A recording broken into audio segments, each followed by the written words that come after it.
দুনিয়া একজন ভালো রেজাল্ট করবেন ছাত্র মানুষ, সাধনা ব্যতীত ভালো রেজাল্ট করা যায় না। আপনি ভালো ফসল কামাই করতে চান, সাধনা ব্যতীত ভালো ফসল কামাই করা যায় না। আপনার চাকরির পদোন্নতি করতে চান, যদি চাকরির মধ্যে শ্রম চেষ্টা না করা হয় পদোন্নতি হয় না। দেখেন, দুনিয়ার যে কোনো জিনিস অর্জন করতে গেলে সাধনা করতে হয়, যে কোনো জিনিস। ঠিক মাওলাকে পাইতে গেলেও সাধনা করতে হয়, সাধনা ব্যতীত মাওলাকে পাওয়া যায় না। আল্লাহ পাক কালামে পাকের মধ্যে ফরমান, আল্লাযীনা জাহাদু ফীনা লানাহদিয়ান্নাহুম সুবুলানা ওয়া ইন্নাল্লাহা লামাআল মুহসিনিন। যারা সাধনা করবে, চেষ্টা করবে, আল্লাহকে পাওয়ার বহুত রাস্তা আল্লাহ পাক খুলে দিবেন। এর জন্য আজকে বিদায়ের সময় আমার একটা কথা আপনারা একটা কথা মনে রাখবেন, সাধনা কি করতে হবে ভাই? জোরে বলেন। আমার মা বোনেরা, এই একটা কথা মনে রাখেন, আজকে বিদায়ের দিন সাধনা করতে হবে। যে কোনো জিনিস অর্জন করতে গেলে সাধনা করতে হবে। কি করতে হবে ভাই? মনে থাকবে তো ইনশাআল্লাহ?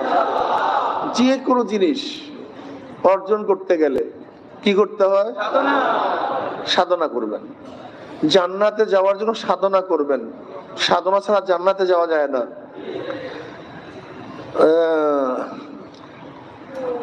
ইখলাসের সাথে কাজ করতে হবে। কিসের সাথে?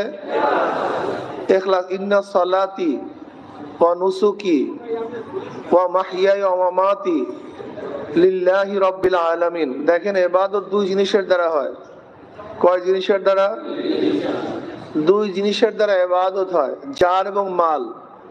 জান এবং মালের সমন্বয়। ইন্না সালাতি আমার জানি ইবাদত, ও নুসুকি আমার কুরবানি, আমার মালি ইবাদত। অর্থাৎ আমার জানি ইবাদত, আমার মালি ইবাদত। লিল্লাহি রাব্বিল আলামিন। কার জন্য? এখানে আসছেন কেন?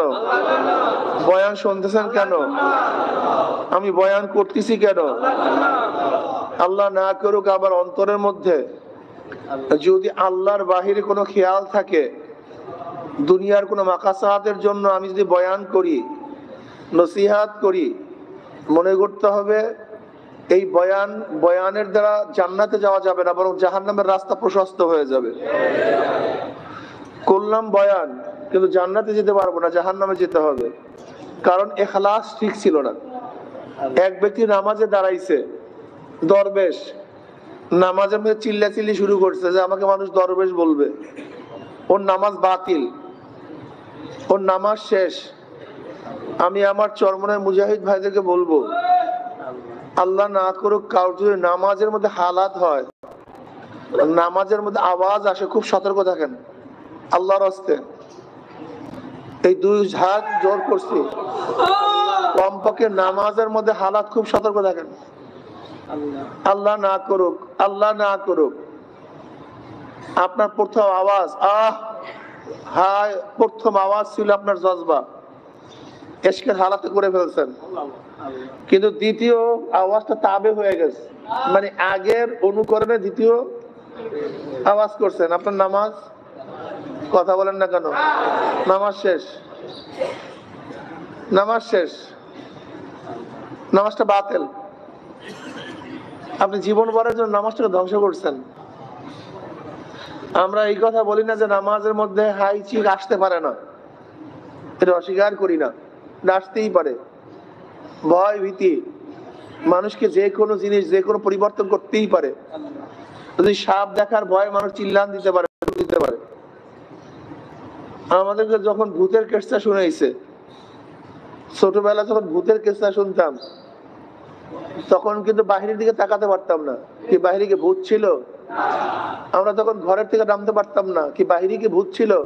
তা নামতে পারলেন না কেন? কিসের ভয়? যদি ভূতের গল্প শোনার পর নিজের মধ্যে ভয় সৃষ্টি হয়, তা জাহান্নামের কথা শোনার পরে ভয় সৃষ্টি হওয়া তো স্বাভাবিকই, এটা তো হওয়াই উচিত। এটা না হওয়া উচিত না, হওয়া উচিত, এইটাই তো স্বাভাবিক। লেকিন আল্লাহ না করুক, ভয় সৃষ্টি না হওয়ার পরেও যদি আপনি রিয়ার কারণে মানুষকে দেখাবার জন্য চিল্লান দেন, সংবরণ করতে পারতেন, আওয়াজটাকে দমন করতে পারতেন, কিন্তু দমন করেন নাই, একটু বের হয়ে গেছে, নামাজটা কি হয়ে গেছে ভাই? আপনি বুঝাতে পারছি? এই জন্য আল্লাহর হস্তে অনুরোধ করি, কোন জাহেলদের অনুসরণ করিয়েন না। আমাদের অনেক দরবেশ এক জাহেল আর এক জাহেলের অনুসরণ করে, এক জাহেল আর এক জাহেলের অনুসরণ করে, অথচ আল্লাহ পাক কালামে পাকের মধ্যে ফরমান কি, সুম্মা জাআলনাকা আলা শারিয়াতিন মিনাল আমর ফাত্তাবিআহা ওয়ালা তাত্তাবি' আহওয়াল্লাযিনা লা ইয়ালামুন। সুম্মা জাআলনাকা আলা শারিয়াতিন মিনাল আমর আই মিনাদ-দ্বীন, দ্বীনের মধ্য থেকে আপনাকে আমি যে শরিয়াতের উপর প্রতিষ্ঠিত করেছি, ফাত্তাবিআহা, আপনি সেই শরিয়াতের অনুসরণ করেন। ওয়ালা তাত্তাবি' আহওয়াল্লাযিনা লা ইয়ালামুন, জাহেল মূর্খরা নিজেদের খেয়াল খুশি অনুযায়ী যে কাজগুলি করে, যে কথা বলে, আপনি তার অনুসরণ করিয়েন না, সে অনুকরণ করিয়েন না। আল্লাহ পাক বলতেছে জাহেলদের অনুকরণ করিয়েন না। অথচ আমাদের মুজাহিদরা দেখা যায় অনেক সময় এক জাহেল আর এক জাহেলের অনুসরণ করে, এক বিয়াকুব আর এক বিয়াকুবের অনুসরণ করে। কেন তুমি এক বিয়াকুবের অনুসরণ করতে যাও? কেন এক জাহেলের অনুসরণ করতে যাও? কেন তুমি উলামায়ে কেরামের, আলেমদের, তোমাদের শায়েখদের শরিয়াত সম্মত অনুসরণ করো। তুমি এক জাহেল চিল্লান দিছে, তুমিও চিল্লান দিবা। এক জাহেল এরকম করছে, তুমি সেরকম করবা। আর তুমি মারিফাতের দরজার মধ্যে আছো, তুমি মারিফাতের দরিয়ার মধ্যে নাই, তুমি রিয়ার শয়তানি দরিয়ার মধ্যে আছো।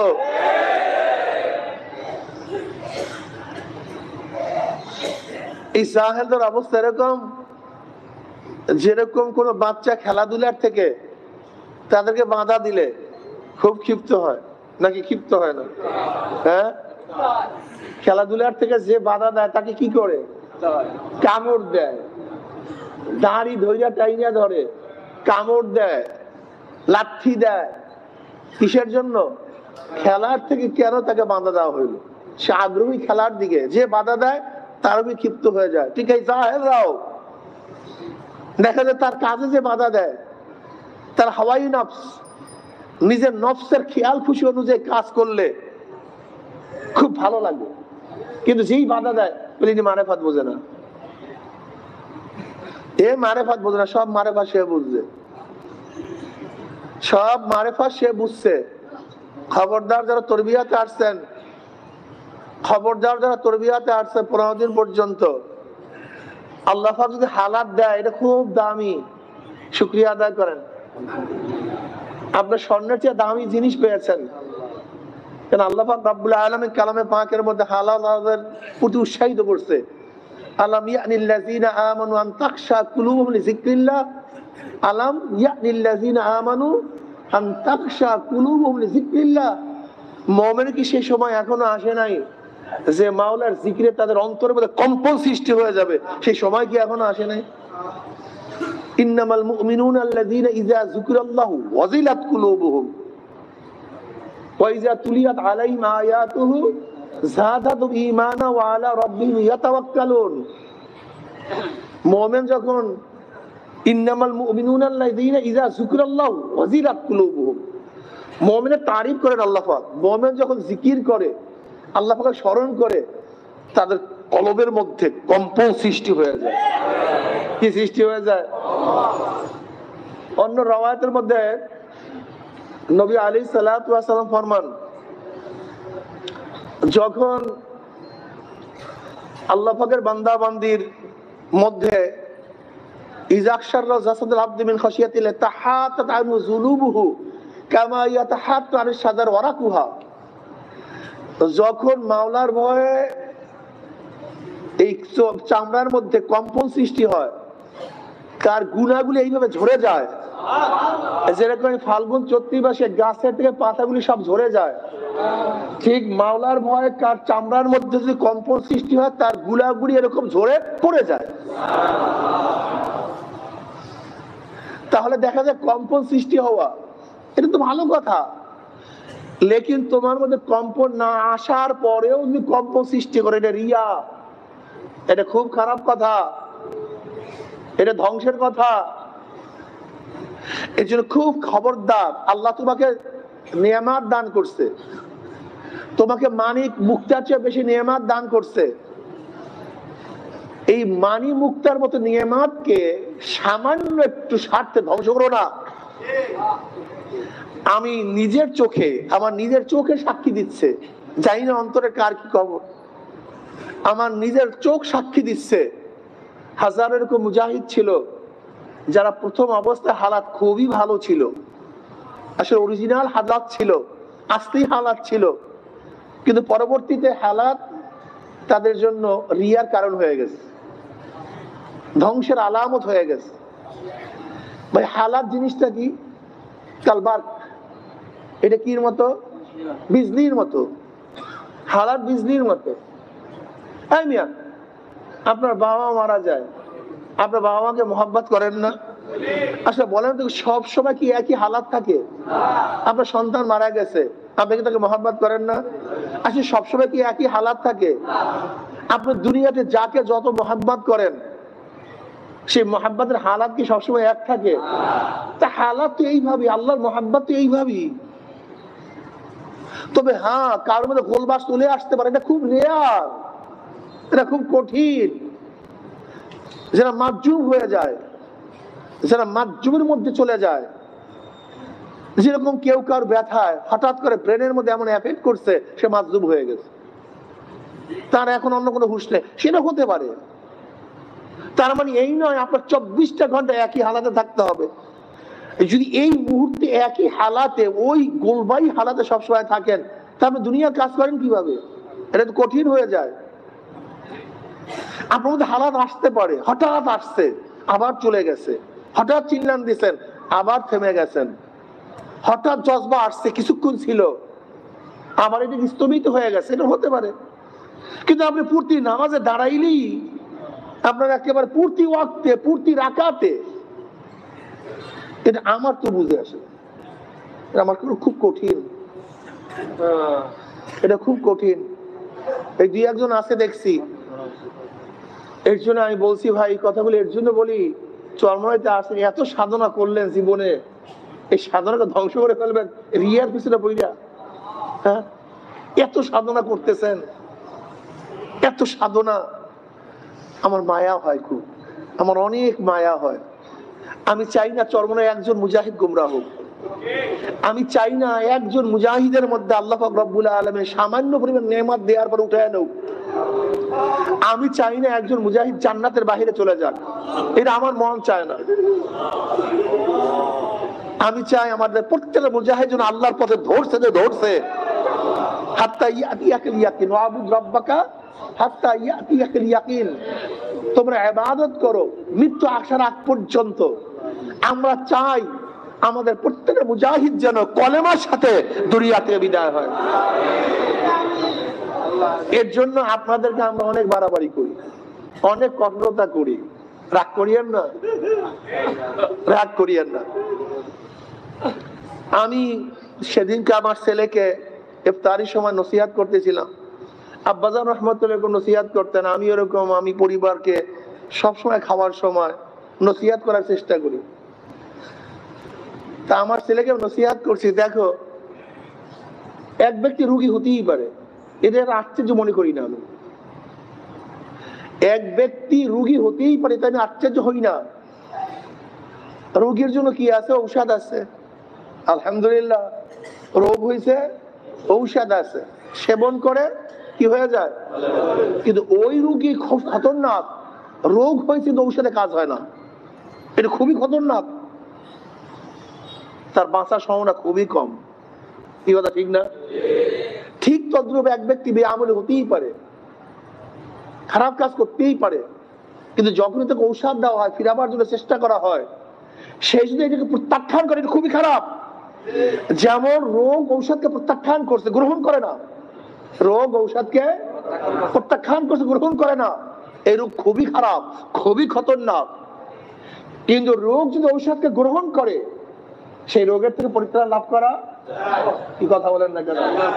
ঠিক যদি আপনাকে নসিহত করি, ধাবার দেই, সংশোধন করার চেষ্টা করি, আপনি যদি গ্রহণ করেন, আলহামদুলিল্লাহ, কোনো টেনশন নেই। কুল্লুকুম খাত্তাউন ওয়া খায়রুল খাত্তাইনা তাওয়াবুন, তোমরা সবাই গুনাহগার, এর মধ্যে উত্তম গুনাহগার কে? যে তওবা করে। আমরা গুনাহ করতেই পারি, হতেই পারে, তার চেয়ে ঝড় কিছু নাই। লেকিন ওই গুনাহগার, যে গুনাহগারকে গুনাহ থেকে ফিরাবার পরে হটকারিতা করে, কথা মানতে চায় না, বেয়াদবি করে, এই গুনাহগার ওই রোগীর মতো যেই রোগ ঔষধকে প্রত্যাখ্যান করছে। তার মানে তোমার আর বাঁচার আশা নেই। তুমি রোগ, এমন রোগ, তুমি ঔষধ গ্রহণ করো না। ঠিক যেই সালেক, যেই সন্তান, যেই সালেক, যেই সন্তান, যেই ছাত্র মুরব্বীদের কথা মানে না, কথা প্রত্যাখ্যান করে, অন্যায় করার পরে শুনতেছে না, এই রোগ কি? খুবই খারাপ, খুবই খতরনাক। এই রোগের সংশোধন নাই, এই রোগের সংশোধন নাই। তা আমি আমার ছেলেকে বলতেছিলাম, খবরদার, যদি মুরব্বীরা তোমাকে কিছু বলে প্রত্যাখ্যান করিও না, এই রোগী খুবই খারাপ, গ্রহণ করো, মানার চেষ্টা করো। ঠিক আমিও আমাদের ভাইদেরকে বলবো, খবরদার, আপনি যেই পথে চলতেছেন, মুরব্বীরা যদি বাধা দেয়, রাগ করিয়েন না, মনে খারাপ করিয়েন না, বরং আপনি দেখেন কথাটা সত্য না মিথ্যা। এ কি আমার উপকারের জন্য বলছেন, আবার ক্ষতির জন্য বলছে? ভাইও দেখেন, অলাও ফরজান, এখানে লক্ষ লক্ষ মানুষ আসে, লক্ষ লক্ষ মানুষ, সবাই কি বাসের উপরে উঠছে? কয়জন উঠছে? দুই একজন উঠতেই পারে, কেন উঠছে জানি না। লেকিন এটাকে দলিল বানাইছে, এই যে দেখো চরমোনাইয়ের, দেখেন একজন, এই লক্ষ লক্ষ কাফেলাকে, এই লক্ষ লক্ষ কাফেলাকে আপনি প্রশ্নবিদ্ধ করছেন, লক্ষ লক্ষ কাফেলাকে আপনি প্রশ্নবিদ্ধ করছেন শুধু একা ওঠার জন্য। অথচ মুজাহিদরা সবাই বাসের উপরে ওঠে না, আর এই কাজ সবাই করেও না, কিন্তু করছেন আপনি একা। কিন্তু গোটা কাফেলাকে আপনি প্রশ্নবিদ্ধ করছেন। সতর্ক থাকা চাই। নামাজের মধ্যে আপনার হালাত যখন আসবে, এমন হালাত, এই হালাতের আমি কোনো বর্ণনাও পাই না, কিচ্ছু পাই না। আল্লাহ, আগুনে একটা ফায়ার হইতে পারে, একসাথে সব ফায়ার হইতে পারে রাত্রের জন্য।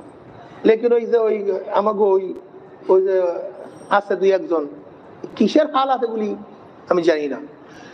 এর জন্য আমি আমার মুজাহিদ বন্ধুদেরকে বলবো, খবরদার, নামাজের মধ্যে কাউ যদি হালাত হয়, খুব সতর্ক থাকা চাই। এটা আমার অনুরোধ থাকবে, এটা আমার কি থাকবে। আর মনে রাখবেন, আপনার মধ্যে হালাত আসলে এটাকে গনিমত মনে করেন, নিয়ামত মনে করেন। আমার দাদাজান রহমাতুল্লাহ আলাইহি বলতেন, এটা নিয়ামত, এটা খুব নিয়ামত।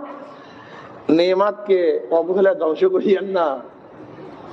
যাই হোক, এটা হলো আমাদের মুজাহিদ ভাইদের কথা। আর একটা কথা হলো, আমার মা বোনেরা, আমার মা বোনেরা, পর্দার খুবই অভাব। মেয়েদের মুখের আওয়াজ অনেক বেড়ে গেছে, অনেক বৃদ্ধি। আওয়াজকে কমান, চরিত্রকে সংশোধন করেন। বেয়াদবির হালাত মহিলাদের মধ্যে বেশি চলে আসছে। আমি মা বোনদেরকে বলবো, তসলিমা শয়তান অনুসরণ করিয়েন না। বর্তমান জাহান্নামের ইমামের অনুসরণ করিয়েন না। ওই উগ্রবাদী শয়তান, উদারপন্থী, ওই বড় বড় শয়তানদের অনুসরণ করিয়েন না, বরং আম্মাজান খাদিজা কুবরা রাদিয়াল্লাহু তাআলা অনুসরণ করেন, আম্মাজান আয়েশার অনুসরণ করেন, উম্মে সালমা রাদিয়াল্লাহু তাআলা অনুসরণ করেন, নবী আলাইহিস সালাত ও কলিজার টুকরা জায়নাবের অনুসরণ করেন, উম্মে কুলসুমের অনুসরণ করেন, ফাতেমা রাদিয়াল্লাহু তাআলা আনহার অনুসরণ করেন। এই সমস্ত মহিষী মহিলাদের অনুসরণ করেন। আসিয়া আলাইহিস সালাতু অনুসরণ করেন। হাজরা আলাইহিস সালাতু ওয়াস সালাম কি ত্যাগ করতেন সেই অনুসরণ করেন। রহিমা কি ত্যাগ করতেন সেই অনুসরণ করেন। আপনি বড় বড় শয়তানদের অনুসরণ করবেন? আমার মা বোনেরা, খবরদার, বর্তমান যুগ খুবই খারাপ, খুবই মারাত্মক।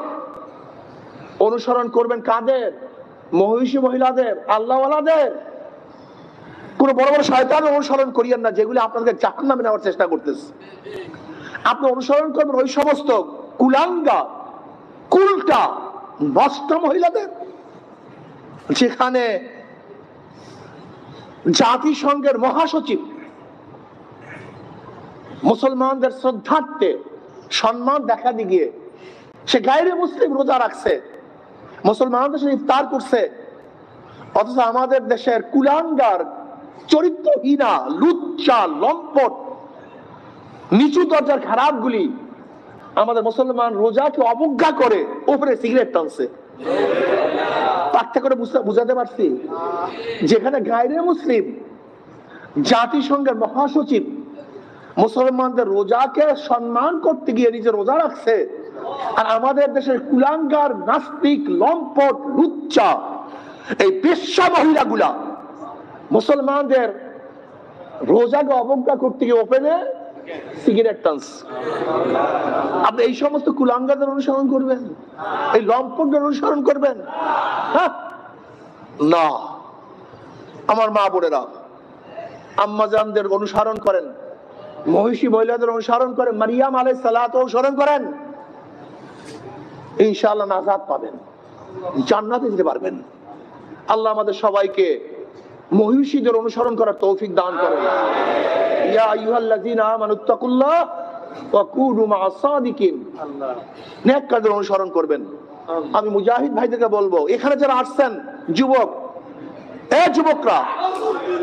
যুবকরা খবরদার, তোমার নফস অনুযায়ী যে তোমাকে তালিম দিবে, তোমার নফস অনুযায়ী যে তোমাকে আদেশ করবে এবং তোমাকে ছাড় দিবে, টুপি লাগবে না, লম্বা চুলের ক্ষতি নাই, দাড়ি ছাড়তে পারবা, আমার দলে আসলে দাড়ি কামাতে পারবা, আমার দলে আসলে লম্বা জামার দরকার নাই, সুন্নতি জামার প্রয়োজন নাই, প্যান্ট শার্ট পরতে পারবা, আমার দলে আসলে তোমার বিপদ হইলেও কোনো সম্ভাবনা নাই, কোনো টেনশন নাই, সবাইকে নিয়ে পার করতে পারবা, আমার দলে আসলে তোমাকে সব সাথ দেওয়া হবে, সব সুযোগ দেওয়া হবে, তোমার নফস যা বলবে তুমি তাই করতে পারবা, খালি আমার দশে আসবা, বাস জান্নাতে চলে যাও। এরকম আছে কি নাই? সতর্ক থাকিয়েন, সতর্ক থাকিয়েন। ওয়ালা তাত্তাবি'ু আল্লাযীনা লা ইয়া'লামুন, যারা হাওয়াই নফস অনুযায়ী, নিজের খেয়াল খুশি অনুযায়ী মনে যা চায় তাই করে এবং মনে যা চায় তাই বলে, খবরদার তাদের অনুসরণ করিয়েন না, তাদের ইত্তেবা করিয়েন না। অনুরোধ করি, দেখেন আমরা চাই মাওলাকে, আমরা চাই জান্নাতে যাওয়ার জন্য। মনে করতে হবে, আপনাকে অবশ্যই বুঝতে হবে আবেদের সংখ্যা কম, সালিহিনদের সংখ্যা কম। দেখেন বহু সাহাবী সবাই কিন্তু আশারায়ে মুবাশশারা না, বহু সাহাবী সবাই কিন্তু খুলাফায়ে রাশিদিন না, বহু সাহাবী সবাই কিন্তু বদরী না, সবাই কিন্তু উহুদী না। মর্যাদা আমাদের পার্থক্য আছে কি নাই? সবাই আল্লাহর ওলি, কিন্তু সবাই কিন্তু আব্দুল কাদের জিলানী না। সবাই কিন্তু বাইজিদ বুস্তামি না, সবাই কিন্তু মাইনুদ্দিন চিশতি না, সবাই রশিদ আহমদ গঙ্গোহী না, সবাই কারি ইব্রাহিম না, সবাই কিন্তু ইসহাক না, সবাই কিন্তু ফজলুল করিম না, সবাই কিন্তু মানুষ, সবাই ওলি, কিন্তু সবাই মর্যাদা কিন্তু এক নারে পাগল। সবাই মানুষ, কোটি কোটি মানুষ দুনিয়ার মধ্যে আছে, সবার মর্যাদা কিন্তু এক না, সবার অবস্থা কিন্তু এক না। চরমোনাই কাফেলা, চরমোনাই কাফেলা, চরমোনাই কাফেলা তো অলি বানাবার একটা কাফেলা। এই ফ্যাক্টরি অলি বানায়, এই ফ্যাক্টরিতে হাজার অলি বানাইছে। এই ফ্যাক্টরি এমন এক ফ্যাক্টরি, এই প্রতিষ্ঠান এমন এক প্রতিষ্ঠান, এই মাদ্রাসা এমন এক মাদ্রাসা, যেখানে হাজারো হাজারো অলি তৈয়ার করছে। আর আপনারা জানেন অলির দুইটা গুণ, ঈমান ও তাকওয়া। আলা ইন্না আউলিয়া আল্লাহ লা খাউফুন আলাইহিম ওয়া লা হুম ইয়াহজানুন। আল্লাযিনা আমানু ওয়া কানু ইয়াত্তাকুন লাহুমুল বুশরা ফিল হায়াতিদ দুনিয়া ফিল আখিরাহ। ওলিদের কয়টা গুণ ভাই? জোরে বলেন কয়টা? ঈমান ও তাকওয়া। বলেন জোরে বলেন, জোরে বলেন। এরকম হাজারো হাজারো হাজারো হাজারো ঈমান এবং তাকওয়ায় মজবুত ওয়ালা এই ফ্যাক্টরি থেকে তৈরি হয়েছে। কাজের ওলি বানাবার মার্কাজ। এই মার্কাজের সাথে অন্য মার্কাজকে তুলনা করিয়েন না, এই দলের সাথে অন্য দলকে তুলনা করিয়েন না, খবরদার। আমরা এই কথা বিশ্বাস করি, আমরা এই কথা বিশ্বাস করি, জীবনে কেউ যদি ঈমানের সাথে আল্লাহকে একবার আল্লাহ বলিয়া ডাক দেয়, সে একদিন না একদিন জান্নাতে যাবে, সে একদিন না একদিন। কিন্তু যেই ছেলেটা, যেই যুবকটা জীবনভর মানে ইবাদতে মশগুল ছিল, বালেগ হওয়ার পর থেকে ইবাদত করা শুরু করছে, আজও ইবাদতের উপরই দুনিয়া থেকে বিদায় হয়ে গেছে। যে মানুষটা 24 ঘন্টা ইবাদতের মশগুল থাকে, যেই মানুষটা সব সময় মাওলার ভয়ে থাকে, এই ব্যক্তি যে জান্নাতে যাবে। আর একবার যে আল্লাহকে আল্লাহ বলিয়া ডাকে, সে একই জান্নাতে যাবে না।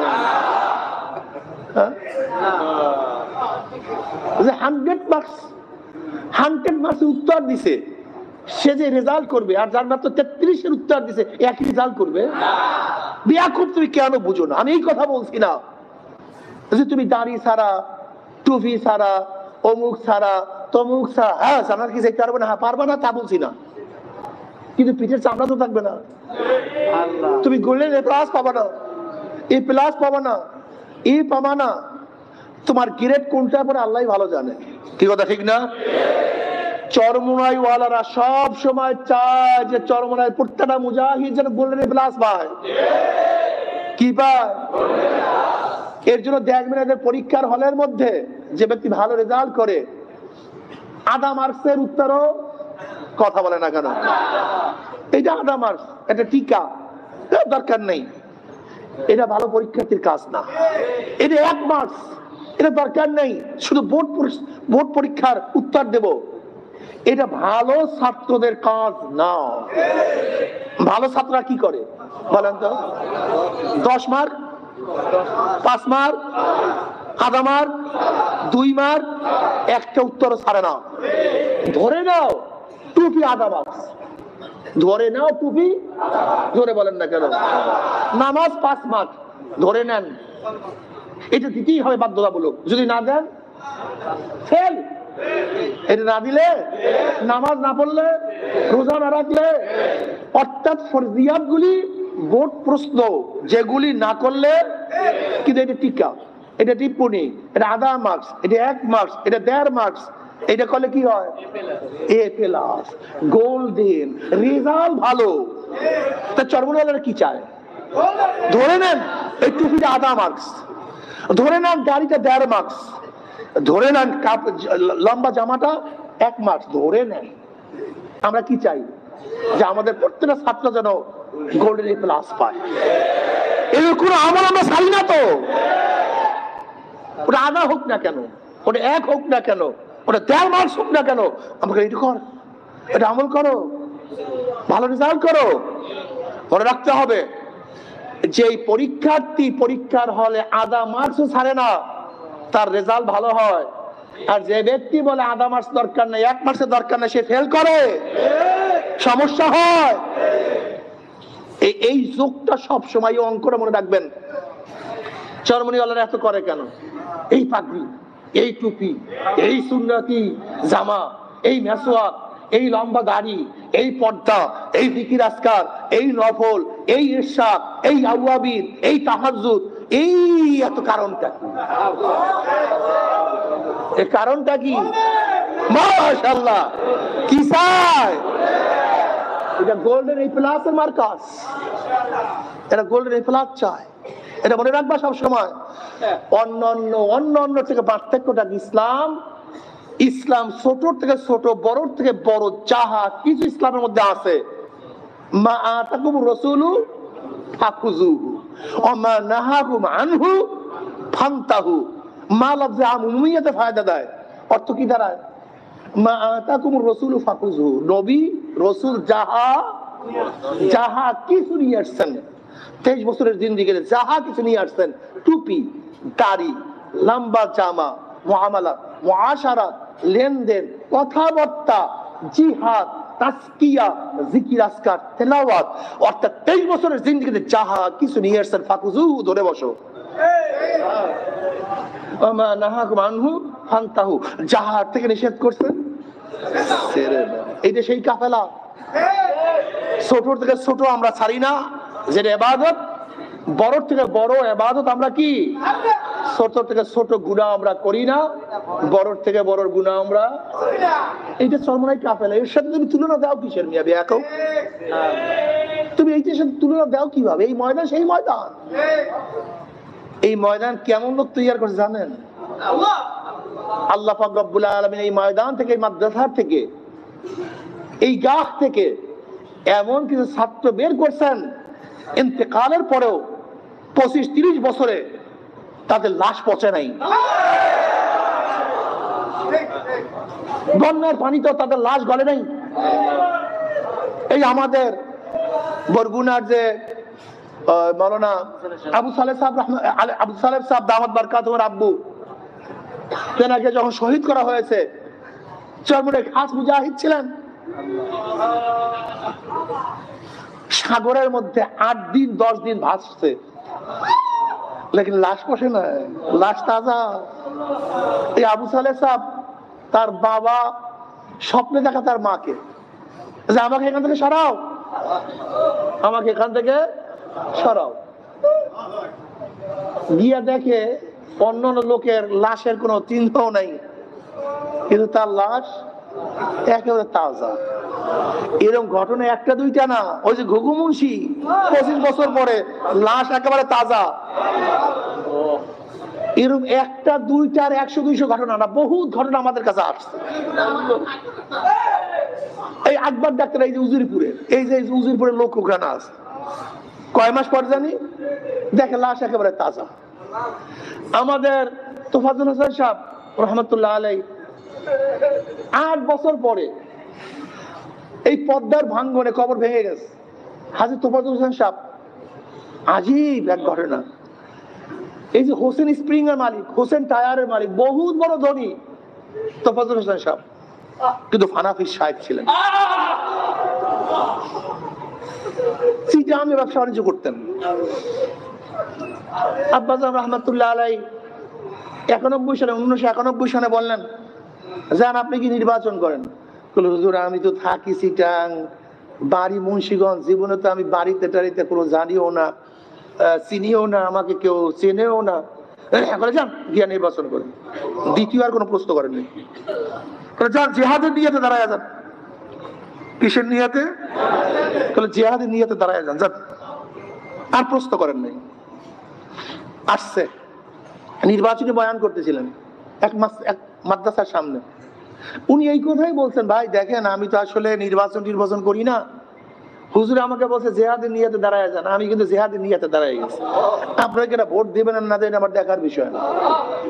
ওই বয়ানের সময় তার ব্যথা উঠছে, হাড়ের ব্যথা, সেখানেই পড়ে গেছে। মাদ্রাসার মধ্যে নিয়েছে, গাদ্দুগুরিয়া দুনিয়াতে নেই, বাস দুনিয়াতে বিদায় হয়ে গেছে। ওনার বাড়ি মুন্সিগঞ্জ। আপনারা জানেন মুন্সিগঞ্জ কিন্তু পদ্মার ভাঙন সব তছনছ। তাকে যেখানে কবর দেওয়া হয়েছে, মুন্সিগঞ্জের পদ্মার ভাঙ্গনে ভাঙতে ভাঙতে ভাঙতে ভাঙতে যখন ওনার কবর ভাঙছে, দেখে লাশ একেবারে তাজা। 8 বছর পরে আমি সেখানে আবার 8 বছর পরে যেখানে দাপন করছে, সেখানে আমরা আবার জিয়ারত করে আসছি। অলি তৈয়ার করার জায়গা, এটা অলি তৈয়ার করে। কাজী এই কাফেলার সাথে অন্য কাফেলার সাথে তুলনা করিও না। এই কাফেলার যারা আছে, খবরদার সতর্ক হতে হবে, সাধনা করতে হবে। কলবটাকে মনে আছে তো, এইটা এই কলবটাকে ঠিক করতে, এটা খুব কঠিন। এর চেয়ে কঠিন কোনো জিনিস নেই। ইস্তেগফার করতে হবে, দাওয়াতি কাজ করতে হবে, চরমনে মুজাহিদ একা থাকতে পারে না, চরমনে মুজাহিদ একা থাকতে পারে না, নিজেকে মিটিয়ে দিতে হবে। শেষ একটা ঘটনা বলি, আজকে বয়ান আমার শেষ করি। আবেন মুজাহিদ বয়ান করবেন। মুসলিম মুসল্লি রহমতুল্লাহ আলাই, বরগুনার এক মুজাহিদ, খুব ভালো মুজাহিদ ছিলেন, ফারাফি সাহেব ছিলেন, তরিকার পাগল ছিল, মুরব্বী মানুষ, অনেক ভালো মুজাহিদ। এই পিসাবুজের খবর দাও, অনেক ভালো মুজাহিদ। আগে তো একই জায়গায় সবাই শুইতো, মসজিদের মধ্যে বেশি শুইতো। আব্বাজান রহমতুল্লাহ অন্ধকারের মধ্যে রাত্রে উঠছেন, ইস্তেঞ্জায় গেছেন, মসজিদে অন্ধকার, দেখাও যায় না। আব্বাজান রহমত অন্ধকারের মধ্যে মুসলিম মুসল্লি হাতের মধ্যে পাড়া দিচ্ছে, পাড়া দেওয়া মুসলিম মুসলিম বলতে আছে আহাম্মকটা কি ডা, তাহলে আহাম্মকটা ফজল করি।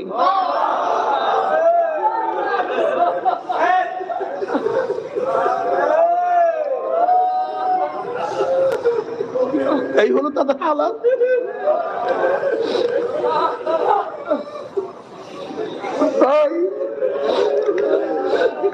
এর জন্য নিজেকে সবসময় ছোট মনে করিও, নিজেকে কিছু মনে করিও না।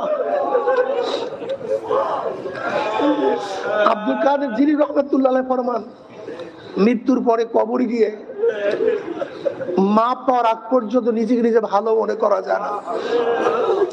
যাই হোক, আপনার চরমনাই মাদ্রাসায় ছাত্র দিবেন, আপনাদের সন্তানকে দিবেন।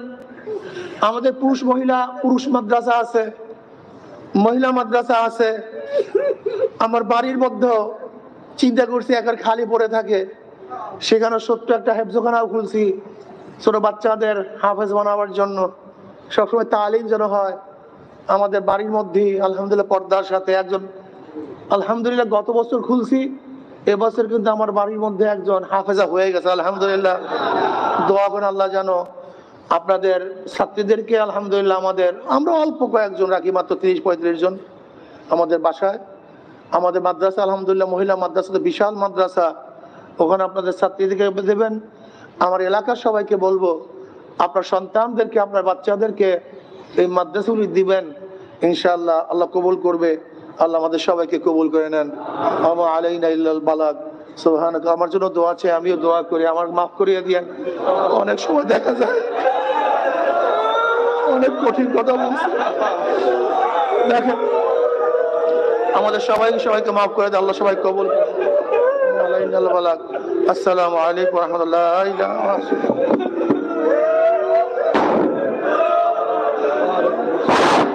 আলহামদুলিল্লাহ, আজকে তালিমে তরবিয়তের শেষ পর্যায়ে আখিরি বয়ানে বা মোনাজাত পরিচালনা করবেন আমাদের প্রাণপ্রিয় রাহবার আমিরুল মুজাহিদিন হযরত পীর শামসুল চরমনাই। আমিরুল মুজাহিদিন হযরত পীর শামসুল চরমনাই। আমরা সামনে আগাই বসি, অনেক ভাই বাইরে আছে, উত্তর পাশে যারা আছে ভিতরে ঢুকে বসি, দক্ষিণ পাশে জায়গা আছে। আসসালামু আলাইকুম ওয়া রাহমাতুল্লাহি ওয়া বারাকাতুহু। আলহামদুলিল্লাহি ওয়া কাফা ওয়া সালামুন আলা ইবাদিহিল্লাযীনা ইসতাফা। আম্মা বা'দ। فأعوذ بالله من الشيطان الرجيم.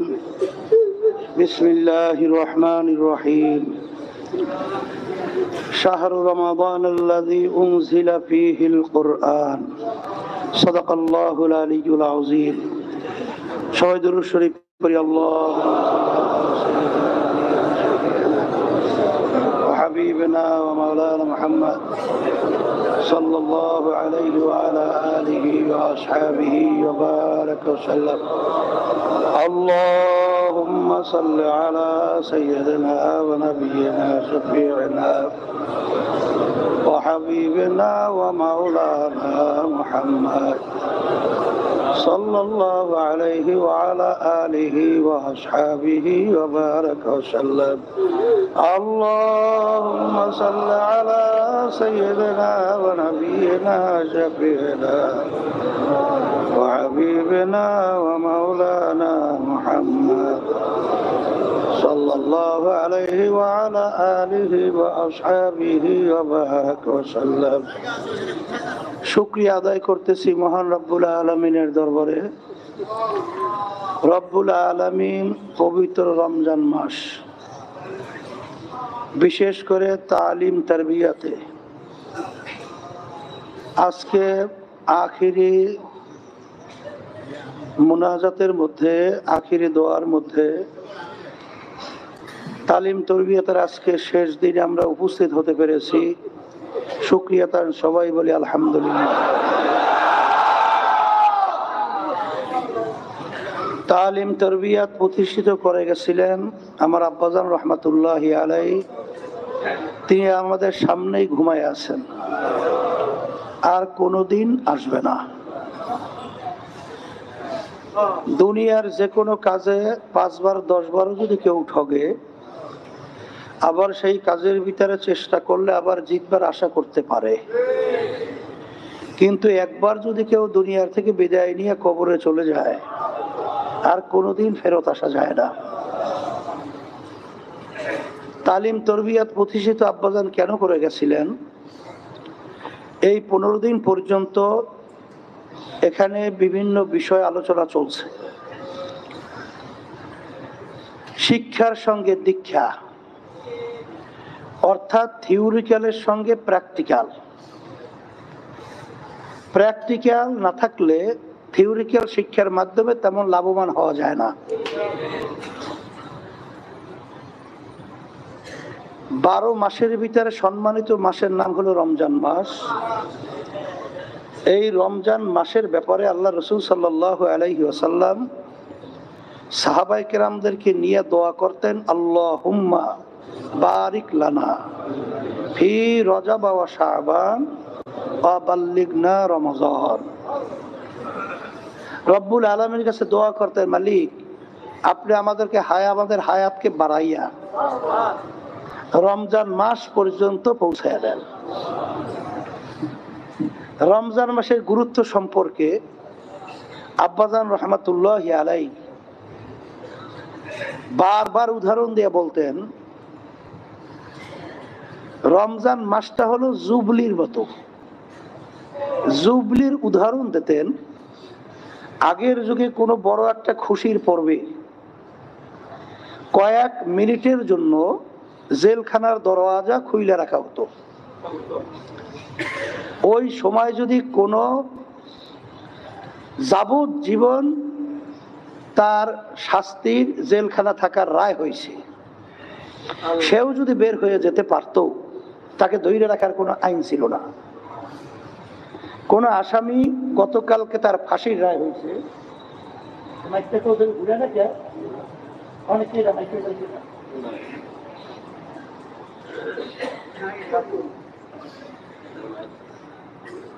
তাই সেখানে মাইকের আওয়াজ পরিবর্তন হয়ে গেছে, কেউ নাই না?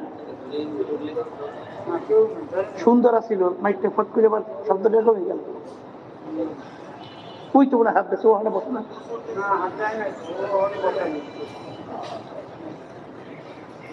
মাইকের শব্দ আমার পরিবর্তন আসতে স্যার, আপনি খালি কইলেই বুঝাতেন।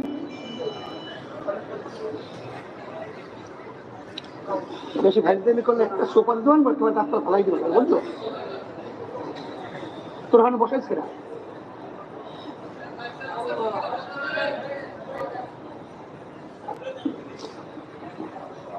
রমজান মাস জুবলির মতো। যেরকম নাকি কোনো ফাঁসির আসামি যদি বের হয়, তখন তাকে আটকায় রাখার কোনো আইন ছিল না। যদি কোনো আসামি দেখে এবং নিয়মও জানে জেলখানার দরওয়াজা খোলা, সে চিন্তা করলো এখন যদি আমি বের হতে পারি, তাহলে তো আমাকে আটকাই রাখার কোনো আইন নেই। জেলখানার ভিতরে কিছু তেমন উল্লেখযোগ্য দামি কোনো মূল্যবান সম্পদও তো থাকে না।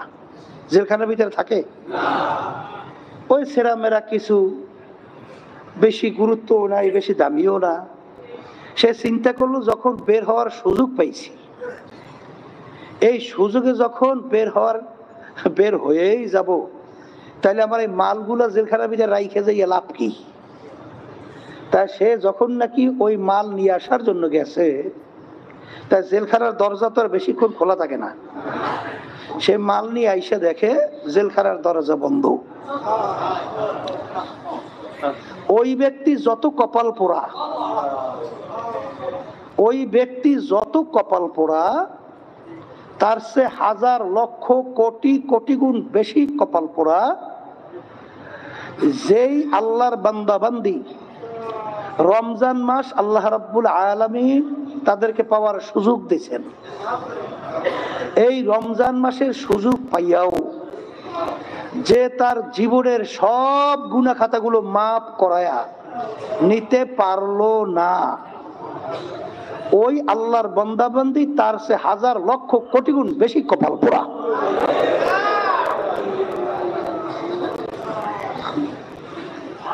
রমজান মাসের ব্যাপারে আপনারা শুনতেছিলেন, আব্বাজান রহমাতুল্লাহি আলাইহি বলতেন, অনেক ওলামায়ে কেরাম শুনান, দুনিয়ার ভিতরে যে কোনো জিনিসের একটা উপযুক্ত সময় আছে। যেমন কাপড় ব্যবসায়ী, তাদের জন্য ব্যবসার মৌসুমটা কিন্তু রমজান মাস, কথা ঠিক না?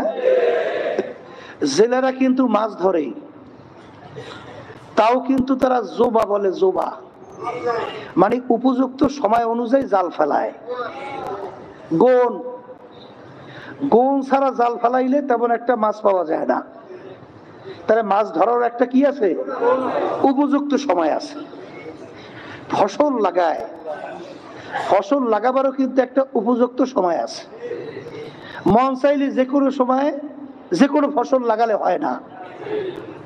তা ঠিক যারা নেক কামাই করতে চান, নেক কামাই করার জন্য সবচেয়ে উপযুক্ত সময় হলো রমজান মাস। সুবহানাল্লাহ। কলে তা কেমন? আপনারা তো জানেন যে রমজান মাসে যদি কেউ একটা ফরজ ইবাদত, যেমন জোহরের নামাজ, আসরের নামাজ, মাগরিবের নামাজ, আমরা যদি জোহরের নামাজ ফরজ আদায় করি, অন্যান্য সময় 70 বার যদি আপনি জোহরের ফরজ নামাজ আদায় করেন, কতবার? 70 বার যদি আপনি ফরজ জোহরের নামাজ আদায় করেন, যেই পরিমাণ সওয়াব পাবেন, রমজান মাসের ভিতরে একবার যদি আপনি জোহরের ফরজ নামাজ আদায় করেন, সেই পরিমাণ সওয়াব আল্লাহ বান্দা বান্দির আমলনামায় দান করেন। রমজান মাসের ভিতরে আপনারা শুনছেন যে অন্য সময়ের ফরজ ইবাদত যেই পরিমাণ সওয়াব আমলনামায় জমা হয়, রমজানে আপনি একটা নফল ইবাদতের মধ্যে অন্যান্য সময়ের ফরজের সমান সওয়াব আল্লাহ দান করবে।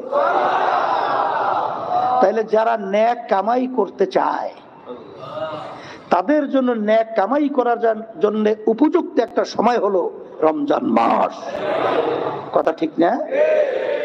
এখন কথা হলো, সব সময় ওই দোয়া বদদোয়ার কথা মনে রাখেন। সব সময় ইমানদার যারা মুমিন, তারা সবসময় এটা খেয়াল রাখবে। সেটা কি? আল্লাহ রাসূল সাল্লাল্লাহু আলাইহি ওয়াসাল্লাম মেম্বারে প্রথম পা রাখছেন আমিন, দ্বিতীয় পা রাখছেন আমিন, তৃতীয় পা রাখলেন আমিন। সাহাবায়ে কেরাম জিজ্ঞেস করলেন, হে আল্লাহর রাসূল সাল্লাল্লাহু আলাইহি ওয়াসাল্লাম, এইভাবে মেম্বারে পা রাখা অবস্থায় আপনাকে তো আমিন বলতে কখনোই শুনি নাই, দেখি নাই। আল্লাহ রাসূল সাল্লাল্লাহু আলাইহি ওয়াসাল্লাম বলছেন যে জিবরাইল আমিন আসছে, 3টা দোয়া করছে, আর এই দোয়া কবুল হওয়ার জন্য আমি আমিন বলছি। কে আসছে? জিবরাইল আমিন। জিবরাইল আমিন কে? বলে ফেরেশতাদের ভিতরে সবচেয়ে সম্মানিত ফেরেশতা, তার নাম হলো জিবরাইল আলাইহিস সালাতু ওয়াস সালাম।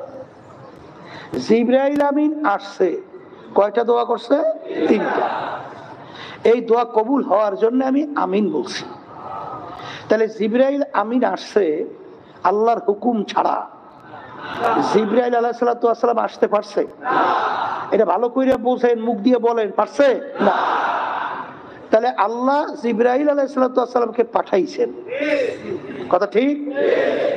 আচ্ছা, জিবরাইল আলাইহিস সালাতু ওয়াস সালাম দোয়া করছেন আল্লাহর হুকুম ছাড়া, জিবরাইল আলাইহিস সালাতু ওয়াস সালাম দোয়া করতে পারছে? তাইলে পাঠাইছেন আল্লাহ, দোয়া করার জন্য দোয়া শিক্ষা দিয়েছেন কে? আল্লাহ। আচ্ছা, তাহলে দোয়া করার জন্য মাধ্যম বানাইছেন সবচেয়ে সম্মানিত ফেরেশতা জিবরাইল আলাইহিস সালাতু ওয়াস সালাম। ভালো করে বুঝেন, দোয়া শিক্ষা দিয়েছেন আল্লাহ, দোয়া করার জন্য পাঠাইছেন আল্লাহ, মাধ্যম বানাইছেন দোয়া করার জন্য সবচেয়ে সম্মানিত ফেরেশতা। আর আমিন, আল্লাহ আপনি কবুল করেন, এই দোয়া কবুলের জন্য আমিন বলাইছেন কার মাধ্যমে? সরদারে দো জাহান মুহাম্মাদুর রাসূলুল্লাহ সাল্লাল্লাহু আলাইহি ওয়াসাল্লাম। আচ্ছা, এখন বলেন তো, এই দোয়া কবুল হওয়ার ভিতরে সন্দেহের কোনো লেশ তো ভালো কথা, এখনো চিন্তাও আসে? এই দোয়া কবুল হওয়ার ভিতরে কোনো সন্দেহ আছে? তাহলে দোয়া কবুল হয়ে গেছে, কথা ঠিক না বেটি? দোয়া তিনটা, বলেন দোয়া কয়টা? এই বেশি ওয়াজ তো আর মনে থাকবে না, এর সবসময় মনে থাকা লাগবে। এক নম্বর দোয়া, জিবরাইল আলাইহিস সালাম বলতেছেন, হে আল্লাহ রাসূল সাল্লাল্লাহু আলাইহি ওয়াসাল্লাম, আপনার উম্মতেরা, আল্লাহর বান্দা বান্দিরা দুনিয়ায় থাকা অবস্থায় রমজান মাসের রোজা পাইয়ে গেছে, রমজান মাসের রোজা পাইয়ে গেছে। এই সুযোগ পাইয়াও আপনার যেই উম্মতেরা, যেই আল্লাহর বান্দা বান্দিরা তার জীবনের সব গুনাহগুলো, জীবনের তার সব গুনাহ মাফ করাইয়া নিতে পারবে না, এই রমজান মাসের রোজার সুযোগ পাইয়াও তার জীবনের সব গুনাহ যে মাফ করাইয়া নিতে পারবে না, তার ধ্বংস হোক। এই দোয়া করছেন কে? জিবরাইল আলাইহিস সালাতু ওয়াস সালাম। আল্লাহ রাসূল সাল্লাল্লাহু আলাইহি ওয়াসাল্লাম এই দোয়া শোনার পরে আল্লাহ রাসূল বলেন আমিন, আল্লাহ আপনি কবুল করে নেন।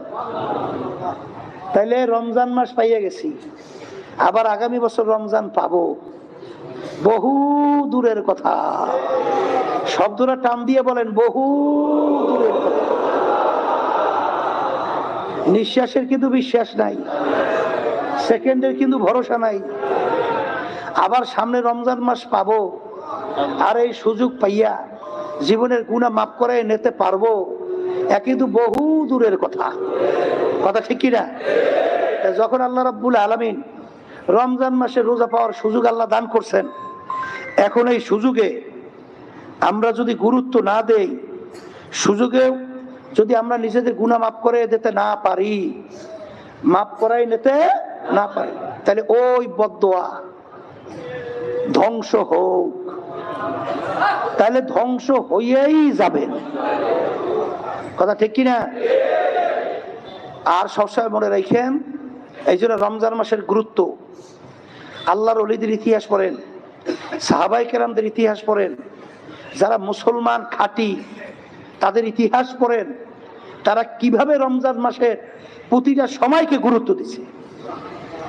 আর আপনি আর আমি যদি আগের গতানুগতিক নিয়ম অনুযায়ী যদি আমরা চলি, সেইভাবে গুরুত্ব দেই, তাহলে বুঝতে হবে আপনার আমার কপাল পুড়িয়া গেছে, কপাল নষ্ট হয়ে গেছে, কথা ঠিক কিনা?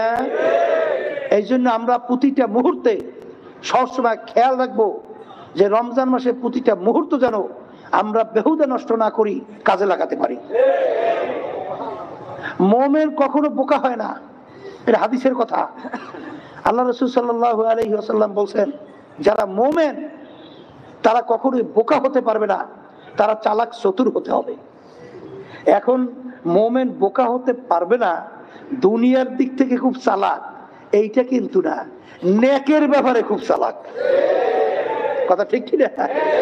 অর্থাৎ তারা সবসময় খেয়াল রাখবে যে আমার কিসে নেক বাড়ে আর কিসে গুনাহ কমে।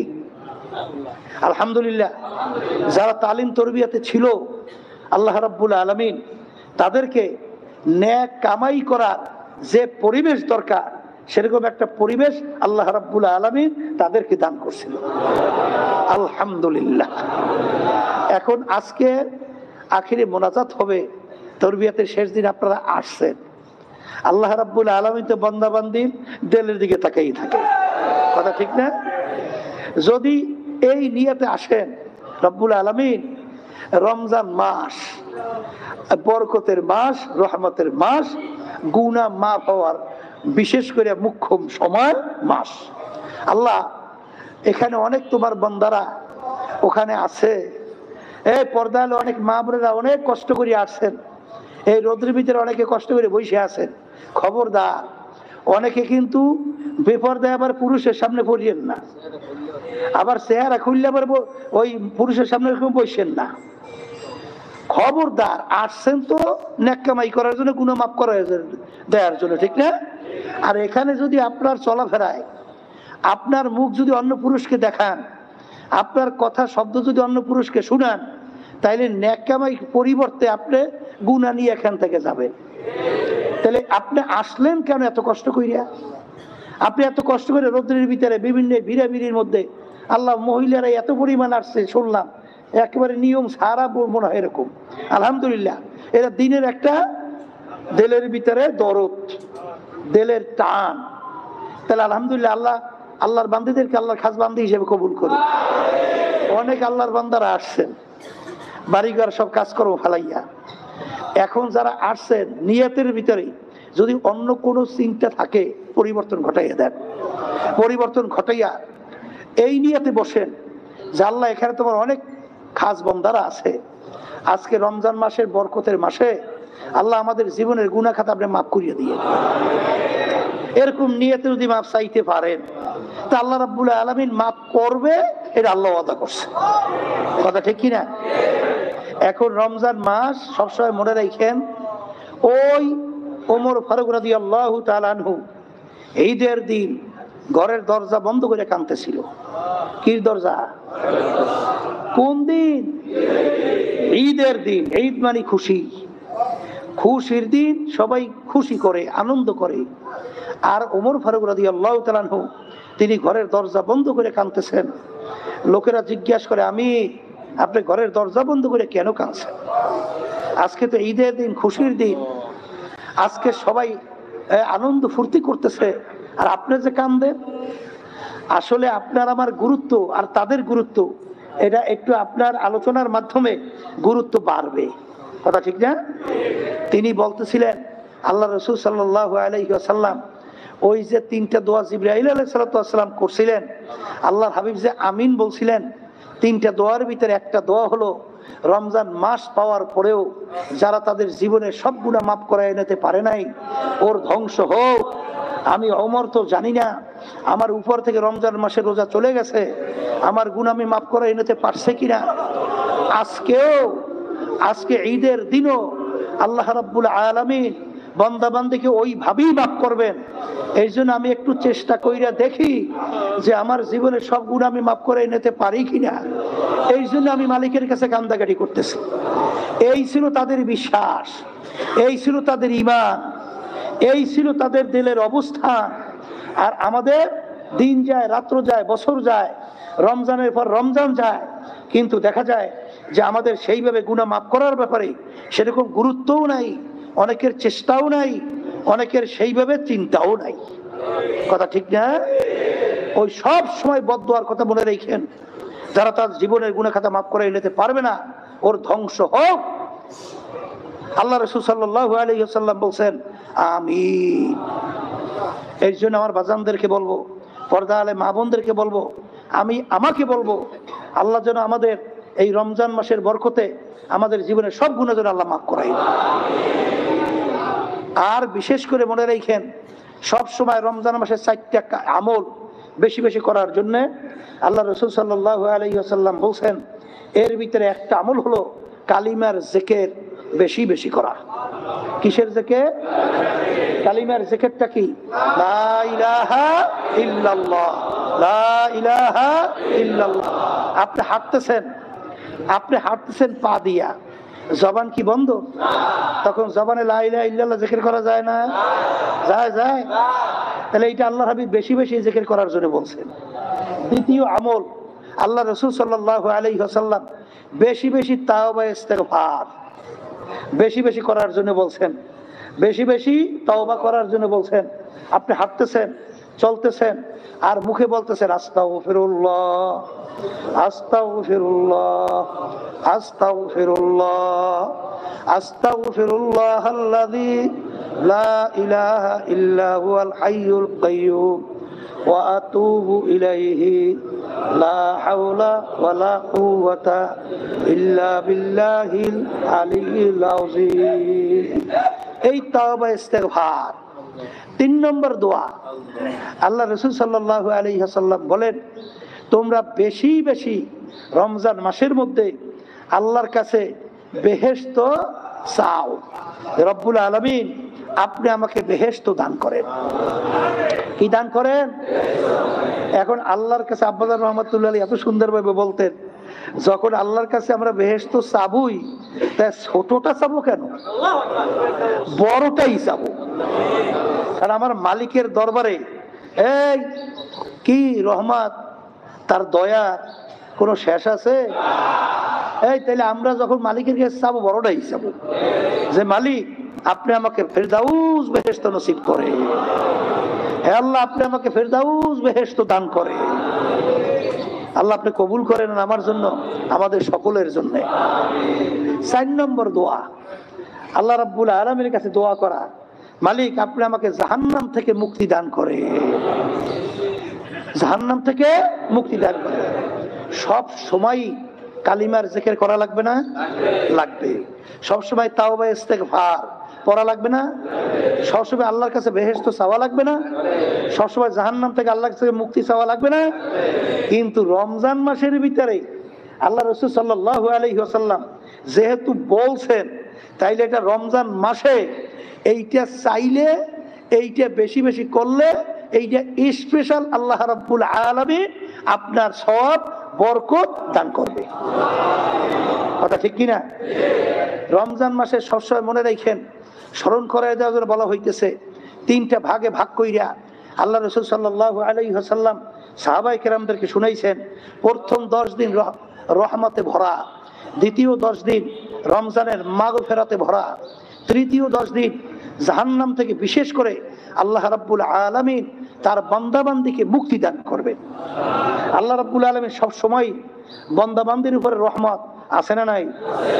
সবসময় আল্লাহ রাব্বুল আলামিন বান্দাবান্দিকে মাফ করবে কি করবে না? করবে। আল্লাহ রাব্বুল আলামিন সবসময় বান্দাবান্দিকে জাহান্নাম থেকে মুক্তি দেবে কি দেবে না?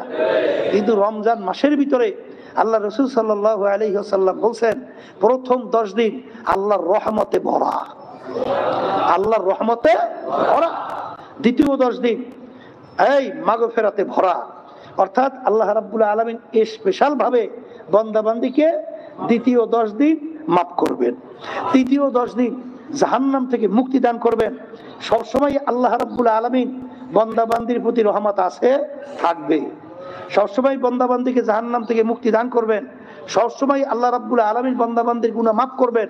কিন্তু রমজান মাসে এই যে ভিন্ন ভিন্ন খাস ভাবে প্রথম 10 দিন রহমত, দ্বিতীয় 10 দিন মাগফিরাত, তৃতীয় 10 দিন জাহান্নাম থেকে মুক্তি দান করবেন, বুঝতে হবে যে আল্লাহর রহমত সব সময় আসে, কিন্তু এক একটা সময় কিন্তু আলাদা আলাদা ভিন্ন আছে। কথা ঠিক কিনা? এই জন্য দেখবেন দুনিয়ার ভিতরে যখন কোনো নেতার কাছে কেউ যায়, তখন বলে এই বেটা মেজাজ বুঝাজ বুঝে তারপর যাইস। কথা কয় না?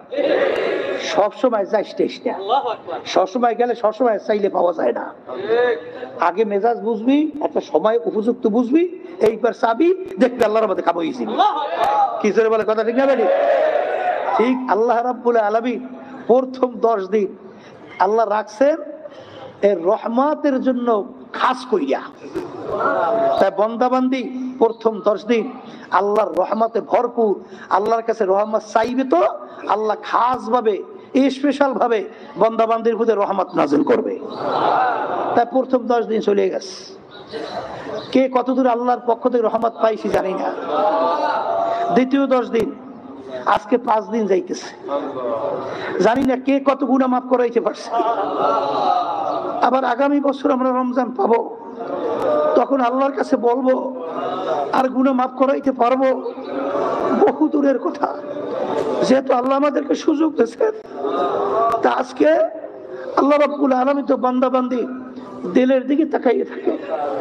বান্দাবান্দির দিলটাকে যদি ভাইঙ্গা নিজেকে গুনাহগার মনে কইরা যখন আল্লাহর কাছে কাকুতি মিনতি কইরা যখন ডাক দেবে, হে আমার মালিক, তোমার গুনাহগার বান্দা, তোমার গুনাহগার বান্দি তোমার দরবারে হাজির, এই কথা বইলা যখন আল্লাহর কাছে মাপ চাবে, এই রমজানের বিশেষ করে মধ্যম 10 দিন, মাঝের 10 দিন আল্লাহ রাব্বুল আলামিন বান্দাবান্দি তার কাছে মাপ চাইতে দেরি, কিন্তু আল্লাহ রাব্বুল আলামিন মাপ করতে দেরি করবেন না। এই জন্য আমার বাজানদেরকে বলবো, পর্দালে মা বোনরা যারা শুনতেছেন, আজকে মাগফিরাতে 5 দিন যাইতেছে, জানি না আমরা কে গুনাহ মাফ করাইতে পারছি, জানি না আমরা আল্লাহর পক্ষ থেকে আমাদের গুনাহ কে কত মাফ করাই নিতে পারছি। এই সুযোগে সদ্ব্যবহার যদি না করি, তাইলে সব সময় মনে রাখেন ওই বদদোয়ার ভিতরে পড়ে যাব, যে ধ্বংস হোক, যে তার জীবনের গুনাহ মাফ করাই নিতে পারে না। খবরদার আমরা যেন ওই বদদোয়ার ভিতরে না পড়ি, আমরা যেন ধ্বংস না হই। এই জন্য পর্দালে মা বোনদেরকে বলবো, আমার বাজানরা যারা আসছে তাদের কাছে বলবো, আজকে এই সুযোগে এখানে অনেক আল্লাহওয়ালারা আছে, অনেক আল্লাহর খাস বান্দারা আছে, অনেক জাকিরিন শাকিরিন আল্লাহর বান্দারা আছে, পর্দার আড়ালের অনেক আমার মা বোনেরা আছে, অনেক আল্লাহর খাস বান্দিয়া আছে। যদি আজকে তাদের সঙ্গে আমরা একত্রে হাত তুলি, এই আল্লাহর বান্দারা, বাজারের ভিতরে যখন ধান বিক্রেতা ধান নিয়ে যখন বাজারে বিক্রি করতে যায়, হ্যাঁ, যেই ধানের ভিতরে চাউল নাই ওইটাকে বলা হয় সিটা। সিটা সিটা যদি আপনি ভিন্নভাবে বাইসা যদি একত্রিত কইরা বস্তা ভইরা বাজারে নিয়ে যান, যার ভিতরে চাউল নাই, ওই সিটার কিন্তু 1 পয়সারও কোনো মূল্য নাই, দাম নাই। কিন্তু ধান বিক্রেতা যখন ধান বাজারে নিয়ে যায়, তখন ওই ধানের সঙ্গে কিছু সিটাও থাকে, যেই সিটের ভিতরে চাউল নাই, কিন্তু ওই ধানের সঙ্গে ওই চিটাগুলা মিশে থাকার কারণে ওই একই দামে সিটাগুলো বিক্রি হয়ে যায়।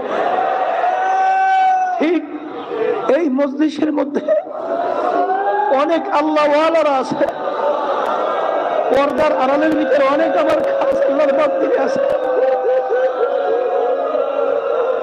যাদের সঙ্গে যদি আমরা সিটা, আমাদের গুনার কোনো অভাব নাই, যদি আমরা আজকে আল্লাহর খাস বান্দাদের সঙ্গে যদি আমরা একত্রে হাত উঠাইতে পারি, আমার মালিক তো তাকাই আছেন। হাদিসের মধ্যে আসছে, কিয়ামতের ময়দান আল্লাহ রাব্বুল আলামিন তার বান্দা বান্দিকে মাফ করার জন্য ওসিলা তালাশ করবে। হাদিসের ভিতরে আসছে, বান্দাকে মাফ করবে এরকম কোন আমল বান্দার নাই। আল্লাহ রাব্বুল আলামিন ফেরেশতাদেরকে বলবেন, হে ফেরেশতারা, দেখো তো আমার বান্দা কখনোই হক্কানি আলেমদের সঙ্গে, আমার নায়েবে রাসূলদের সঙ্গে একত্রে দস্তারখানে মজলিসে বসছে কিনা। তালাশ করে পাইবে মালিক, আপনার বান্দা জীবনে একবার আপনার খাস বান্দাদের সঙ্গে, হক্কানি আলেমদের সঙ্গে এক দস্তারখানে বসছিল। আল্লাহ বলবেন, যা এ ওসিলায় আমি ওকে মাফ করে দিলাম। আল্লাহ কখন কোন সময় কিভাবে বান্দা বান্দির প্রতি তার দয়ার নজর আইসা যায়, এটা তো বলা যায় না। বলা যায় না। আমার মালিক বড় দয়ার মালিক, আমার মালিক বড় মায়ার মালিক। বিশেষ করে যেই কথা বলতে চাইছিলাম, এই রমজান মাসের ভিতরে তালিম তরবিয়াতে আপনারা তো জানেন, বারবার বলা হয়, আব্বাজান রহমাতুল্লাহি আলাইহি আসলে আল্লাহর কুতুব স্বাভাবিক কথা বলতেন।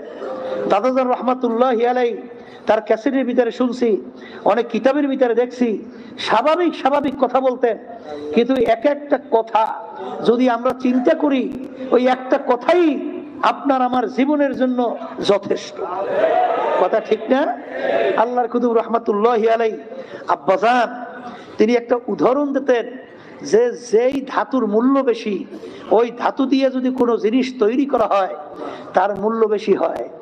যেমন লোহা দিয়া কেউ যদি একটা আংটি তৈরি করেন তার যা মূল্য, কেউ যদি রূপা দিয়া ওই আংটি তৈরি করেন তার মূল্য বাড়বে না কমবে? একই আংটি দাম কিন্তু বাড়ছে। কি কারণে? ধাতুর মূল্যের কারণে। ধাতু মূল্যের কারণে।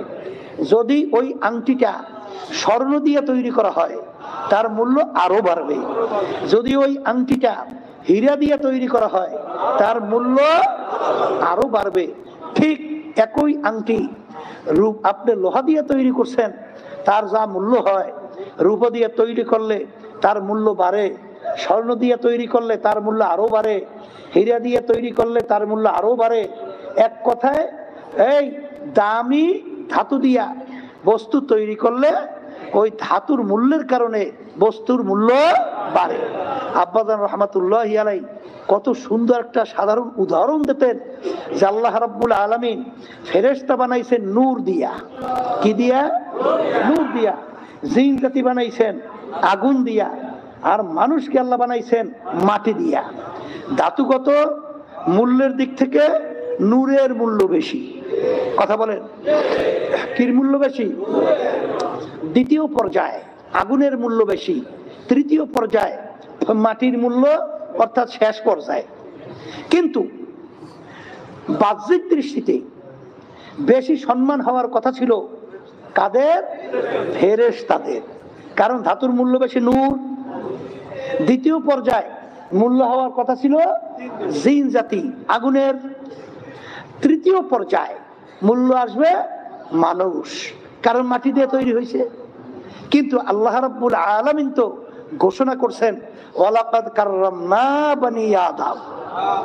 সমস্ত সৃষ্টির মধ্যে শ্রেষ্ঠ, সম্মানিত, আশরাফুল মাখলুকাত আল্লাহ বলতেছেন তা হইল মানুষ। তাকারা মানুষ। এটা হিসাবে দেখা দৃষ্টিতে বাহ্যিক দিক থেকে মেলে। মানুষ বানাইছেন আল্লাহ কি দিয়া? মাটি দিয়া। ধাতুগত দিক থেকে মূল্য তো কম, কিন্তু আল্লাহ তো ঘোষণা করছেন যে সর্বশ্রেষ্ঠ সম্মানিত মূল্য বেশি। এর কারণ কি? আপনি বড় বংশে জন্মগ্রহণ করছেন এর জন্যে, আপনি পীর হইছেন এর জন্যে, আপনি মুফতি হইছেন এর জন্যে, আপনি মেম্বার চেয়ারম্যান হইছেন এর জন্যে, আপনি বড় শিক্ষিত ডক্টর হইছেন এর জন্যে, আপনি বড় অনেক সম্পদের মালিক হইছেন, 10, 15, 20, 25 তলা বিল্ডিং, গাড়ি বাড়ির অভাব নাই, এই সম্পদের কারণে আপনার মূল্য বাড়ছে? হ্যাঁ, তাহলে আপনার সৌন্দর্যের কারণে মূল্য বাড়ছে? তাহলে আপনার মূল্যটা কেমনে বাড়ছে, কেন বাড়লো, এইটা বোঝাবার জন্যই আল্লাহ কুতুব রহমাতুল্লাহি আলাইহি প্র্যাকটিক্যাল এই তালিম তরবিয়তের ব্যবস্থা করে গেছিলেন। আব্বাজান রহমাতুল্লাহি আলাইহি বলতেন যে মানুষের মূল্য বংশের দিক থেকে না, তার সৌন্দর্যের দিক থেকে না, তার ক্ষমতার দিক থেকে না, তার সম্মানের দিক থেকে না, তার সম্পদের দিক থেকে না, মানুষের মধ্যে আল্লাহ রাব্বুল আলামিন এমন একটা পার্স দান করছেন। আব্বাজান উদাহরণ দিয়ে বলতেন যে একটা রেডিও বা টেলিভিশন, এই ও ছোট্ট একটা বস্তু, যেমন নাকি মোবাইল লক্ষ লক্ষ টাকা তার দাম, কিন্তু মোবাইলটা পকেটের ভিতরেও সামাই হয়ে যায়। কিন্তু এই মোবাইলটার এত দাম হলো কেন? ওর ভিতরে এমন একটা পার্স আছে যেই পার্সের ক্ষমতায় তাম দুনিয়ার থেকে সমস্ত সংবাদ, সমস্ত কিছু ক্যাশ করে নিয়ে আসতে পারে। এই শক্তি কিন্তু মাদার গাছের এত বিশাল প্রকৃতির আলমিরা, এই মাদার গাছের আলমিরার ভিতরে ওই শক্তি না থাকার কারণে ওর কিন্তু দাম 1000-1200 টাকা, আর ছোট মোবাইলের মূল্য লক্ষ লক্ষ টাকা। কথা ঠিক কিনা? তাহলে এই মোবাইলটার দাম কি ওর বিশাল প্রকৃতির শরীরের কারণে? হ্যাঁ, ওই শক্তির কারণে। কথা কয় না? কি কারণে? ওই শক্তির কারণে। ঠিক মোবাইলের পার্টস যদি পুড়িয়ে যায়, মেকার যদি বলে এটার পার্টস সব পুড়িয়ে গেছে, কোনো কাজে লাগবে না, তখন এই মোবাইলের দাম বেশি না ওই মাদার গাছের আলমিরার দাম বেশি। ভালো করে বুঝেন, এতটুকু বুঝলেই হবে, এতটুকু বুঝলেই হবে। এখন কিন্তু মাদার গাছের আলমিরার দাম বাড়িয়ে গেছে, কারণ ওর পার্স পুড়িয়ে যাওয়ার কারণে ওর এখন কোনো মূল্য নাই। তাই ঠিক ওই মাদার গাছের আলমিরা যদি পয়সাও যায়, তাও কিন্তু লাকড়ি চইলা মইলা এই আগুন জ্বালাই ভাত তরকারি ভাগ করে খাওয়া যায়। ঠিক মানুষের মূল্যটা সবসময় মনে রাখেন। উদাহরণ, ওমর ফারুক রাদিয়াল্লাহু তাআলা আনহু, তিনি প্রথম অবস্থায় কাফেরদের অন্তর্ভুক্ত ছিল না? কাফেরদের এই আল্লাহ রাসূল সাল্লাল্লাহু আলাইহি ওয়াসাল্লামকে মারার জন্য কাফেররা মিটিং করছিল না? সেখানে কি আলোচনা হয়েছিল? যে আল্লাহর হাবিবের মাথা মোবারক যদি কেউ কাইটা নিয়ে আসতে পারে, তাকে 100 লাল উট পুরস্কার দেওয়া হবে। কথা ভালো করে বুঝে। কেউ সাহস পায় না। ওমর ফারুক রাদিয়াল্লাহু তাআলা আনহু খাপ থেকে তরবারি বের করে দাঁড়িয়ে গেছিল, আমি পারবো। লোকেরা দেখলো এমন ব্যক্তি দাঁড়িয়েছে, পারবেও। ভালো করে বুঝেন, এই কাফেররা অপেক্ষা করতেছে আল্লাহর হাবিবের মাথা মোবারক নিয়ে আসবে 100 লাল উট পুরস্কারের বিনিময়ে। পথের মধ্যে কি ঘটনা হয়েছে আমরা অনেকেই জানি। একটু সময়ের ব্যবধানে আল্লাহ রাসূল সাল্লাল্লাহু আলাইহি ওয়াসাল্লাম সহ সাহাবায়ে কেরামদেরকে নিয়ে সর্বপ্রথম ওমর ফারুক রাদিয়াল্লাহু তাআলা আনহু ওই তরবারি উঁচা কইরা নারায়ে তাকবীর স্লোগান দিয়া রাজপথে প্রকাশ্যে ইসলামের দাওয়াত নিয়া তিনি নামছিলেন আর বলছিলেন, হে কাফেরেরা, আমি ওমর মুসলমান হয়ে গেছি। স্ত্রী যদি কেউ বিধবা করতে চাও, তাহলে আমি ওমরের সামনে আস। সন্তান যদি কেউ এতিম করতে চাও, তাহলে আমি ওমরের সামনে আস। আমি ওমর মুসলমান হয়ে গেছি। এখন আমি যদি আলোচনা করি, আপনারা সবাই তো উত্তর দেবেন। আচ্ছা বলেন তো, একটু আগে ওমর ফারুক রাদিয়াল্লাহু তাআলা আনহু যখন আল্লাহ রাসূল সাল্লাল্লাহু আলাইহি ওয়াসাল্লামকে কতল করার জন্য যখন গেছিল, তখন তার চক্ষু ছিল 2টা।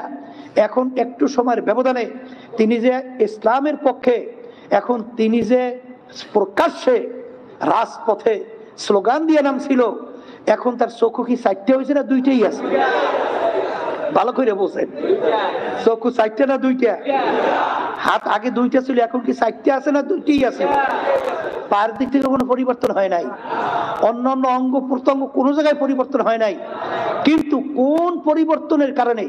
একটু আগে ছিল সবচেয়ে খারাপ নিকৃষ্ট মানুষের মধ্যে সবচেয়ে নিকৃষ্ট আল্লাহ রসুলকে যে কতল করতে চায়, এর সে খারাপ কেউ থাকে? সবচেয়ে নিকৃষ্ট।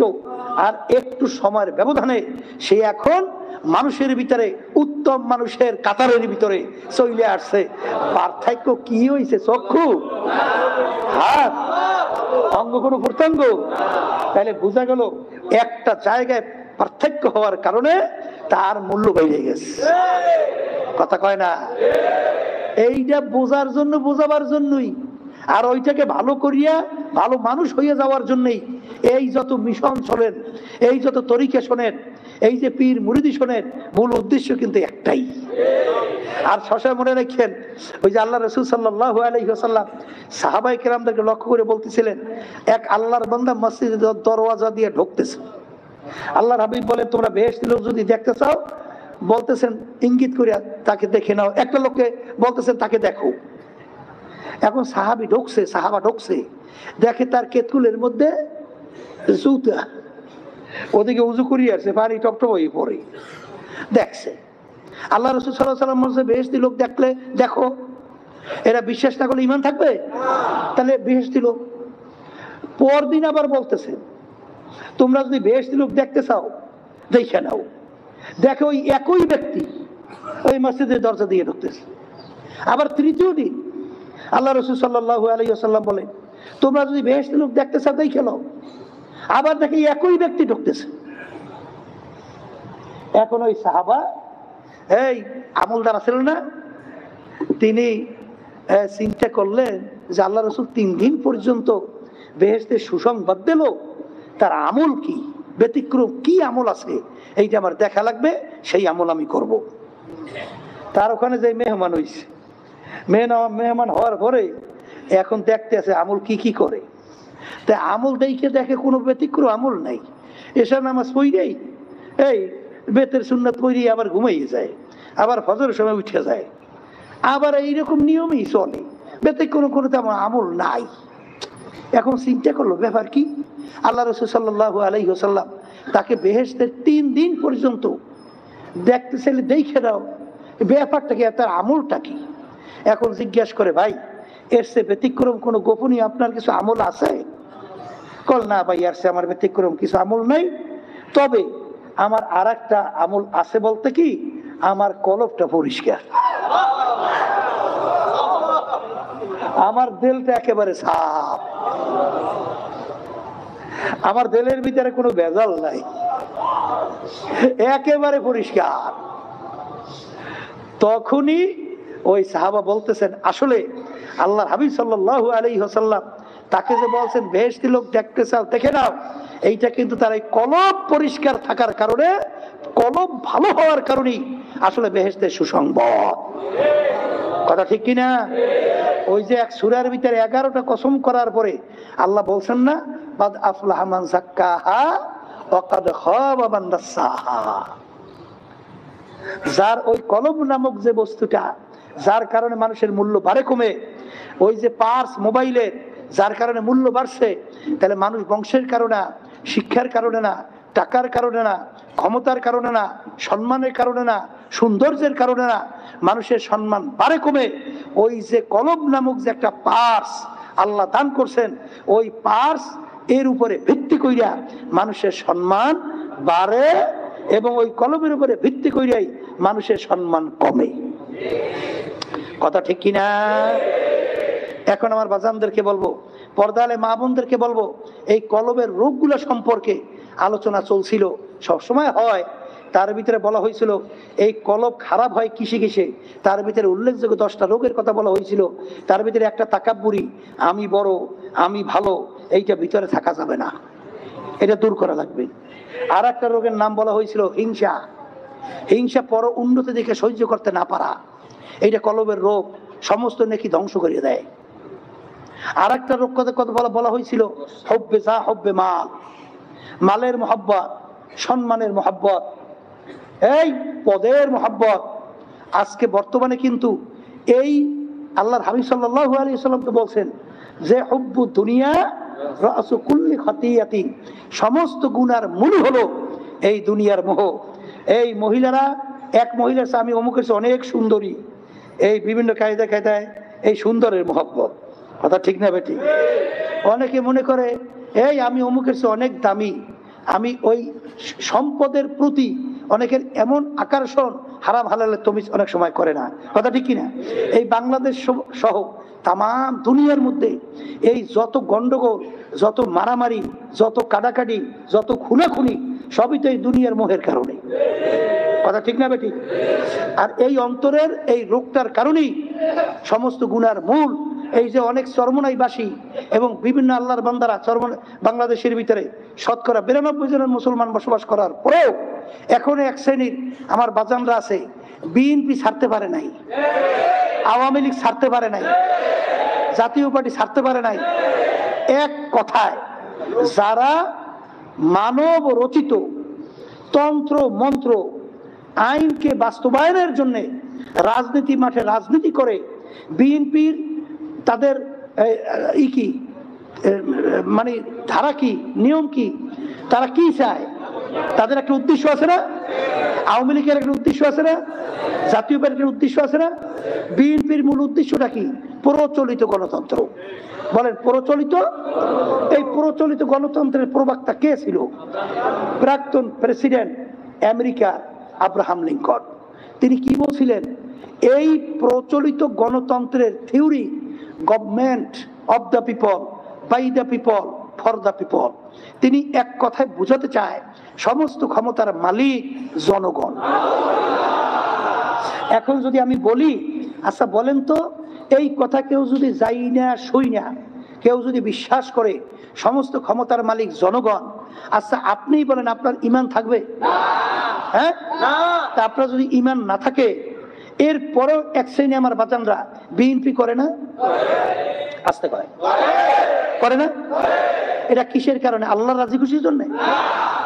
আখেরাতে পাওয়ার জন্য, বেহেশতে যাওয়ার জন্য? তাহলে এটা করে কার? দুনিয়ার মোহের কারণে। কথা ঠিক বলছি না ভুল বলছি?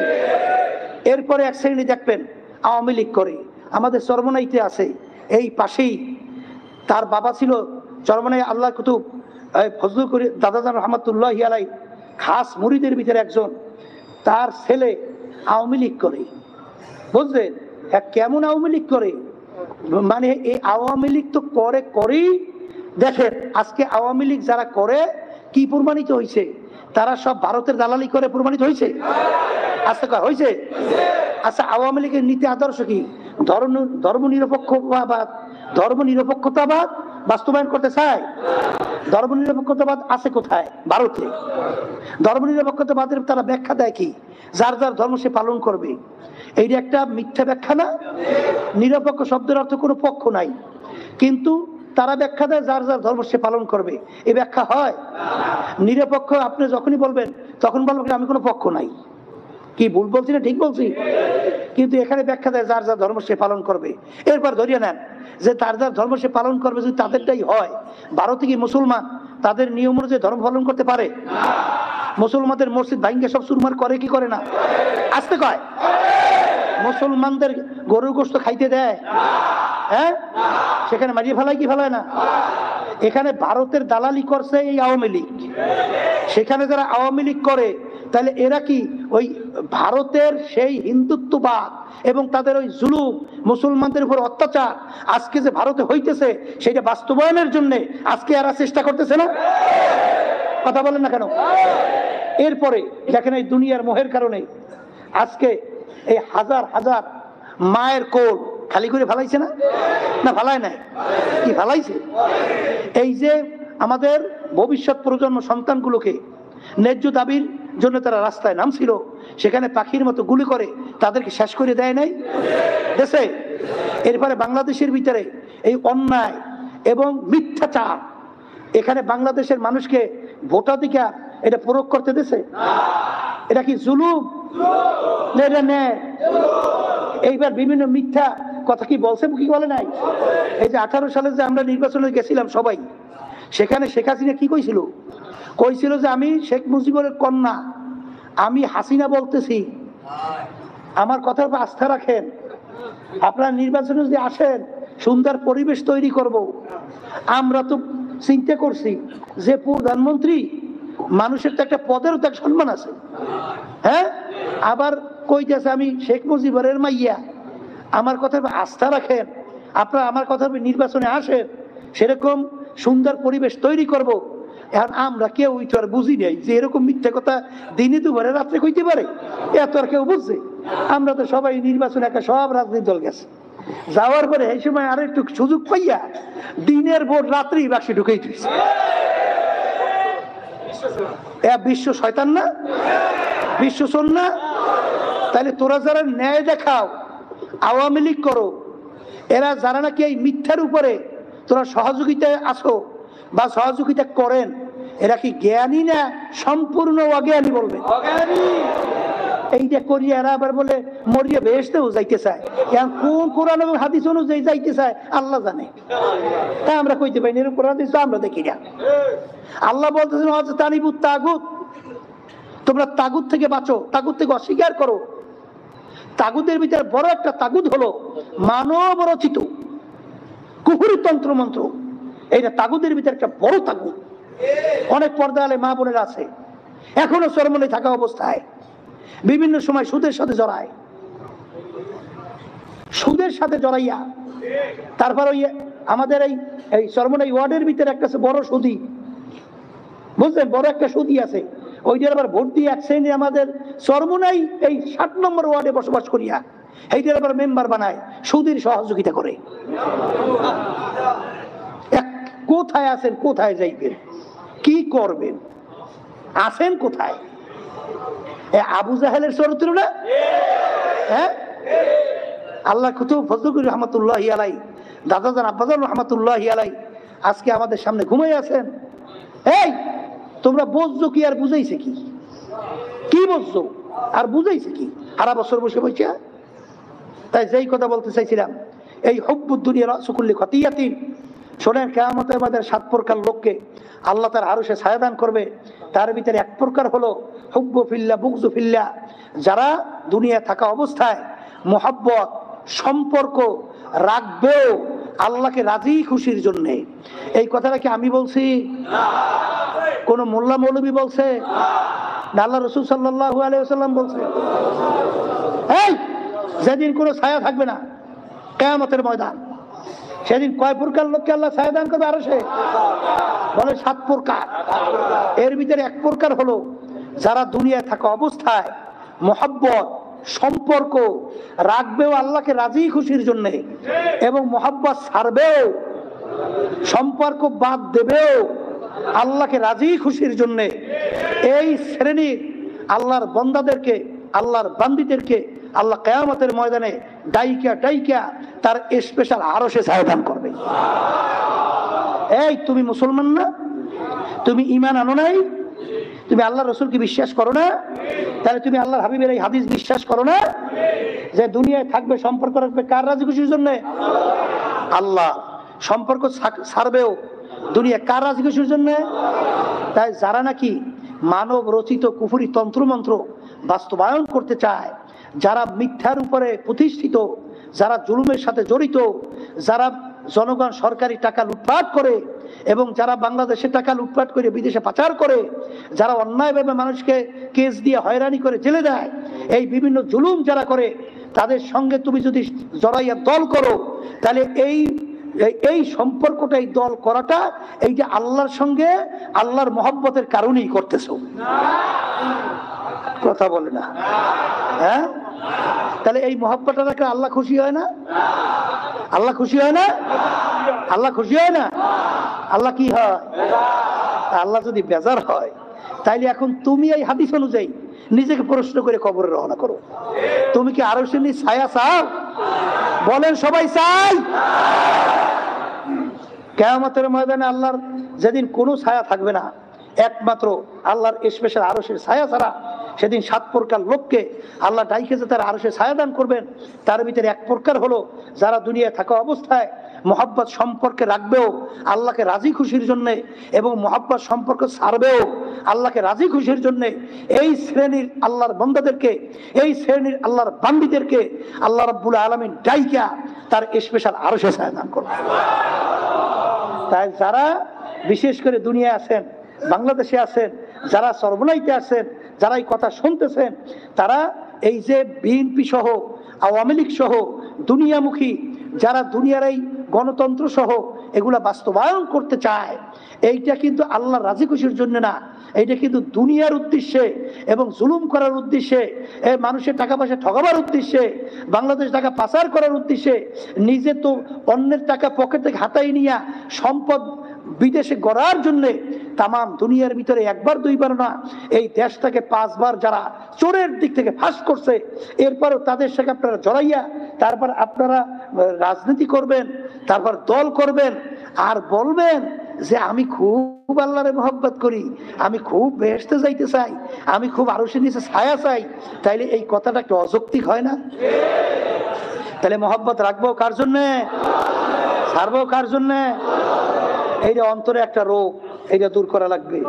কথা ঠিক কিনা?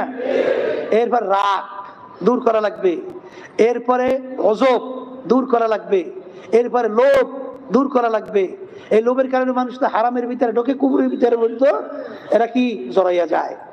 এরপরে গীবাত, গীবাত এইটা দূর আমাদের অন্তর থেকে দূর করা লাগবে। গীবাতের সংজ্ঞা তো আমরা জানি, এগুলো কিন্তু আলোচনা হইতেছে বারবার। এই যে দোষ আছে তার পিছনে আলোচনা করলে সে শুনলে কষ্ট পাবে। পর্দালে মা বোনদের ভিতরে এই রোগটা একটু বেশি আছে।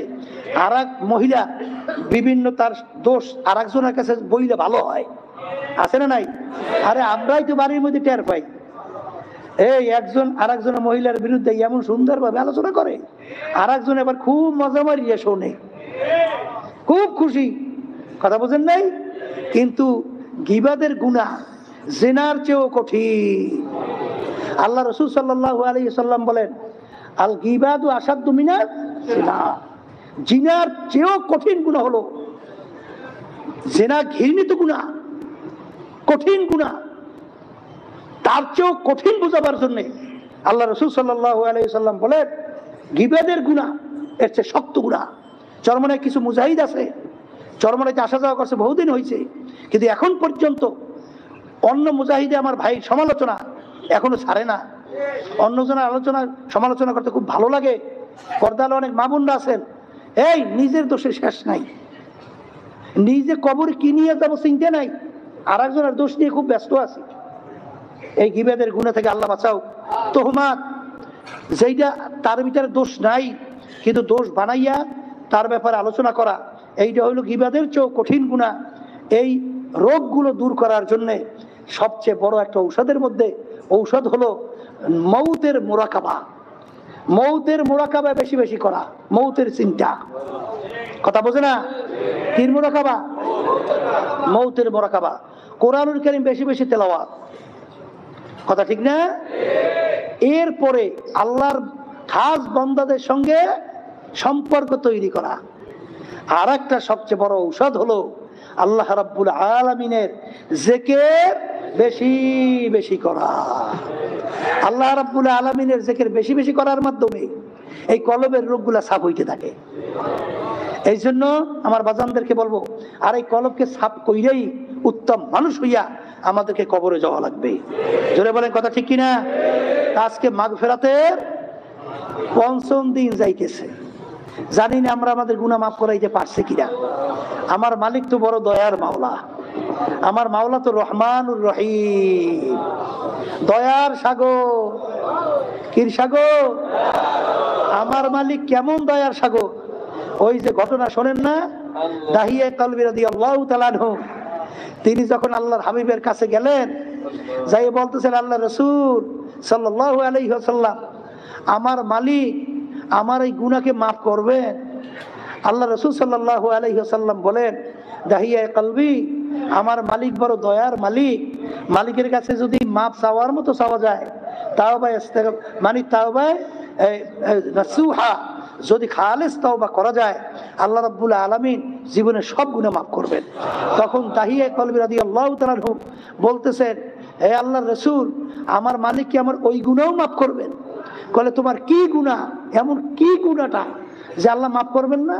তখন দাহিয়া কলবি রাদিয়াল্লাহু তাআলা আনহু তিনি ঘটনা বলতেছিলেন যে, আল্লাহর রাসূল, আমার মতো পাষাণ, আমার মতো খারাপ, আমার মতো এত বদ আর দুনিয়ার দ্বিতীয় ছিল কিনা, আছে কিনা আমি জানি না, যে কি গুনাহটা যে আল্লাহর রাসূল, আমার স্ত্রী তার একটা সন্তান জন্মগ্রহণ করলো, সেই সন্তানটা মেয়ে সন্তানটা এত সুন্দর, চাঁদের মতো বলতে গেলে ফুটফুটে তার চেহারা। তখন আমার স্ত্রী, আগের যুগে তো একটা নিয়ম ছিল, ওই খবিসের দলেরা, ওই যে বদমাইশের দলেরা বর্তমানে এক শ্রেণীর বের হয়েছে, ইসলামকে তারা মনে করে নারীর অধিকার থেকে বঞ্চিত করে, কিন্তু ইসলাম হইল নারীর সবচেয়ে বেশি ইজ্জত দান করছে। আগের যুগে দেখছেন এই কাফেরের দলেরা, তারা মেয়ে জন্মগ্রহণ করলে তারা অপমান মনে করত। এর জন্য জ্যান্ত মেয়েটাকে গর্ত খুইয়া জ্যান্ত অবস্থায় গর্তের ভিতরে চাপা মাটি দিয়া মাইরে ফেলত। এত বড় জালেম, এত বড় খবিস।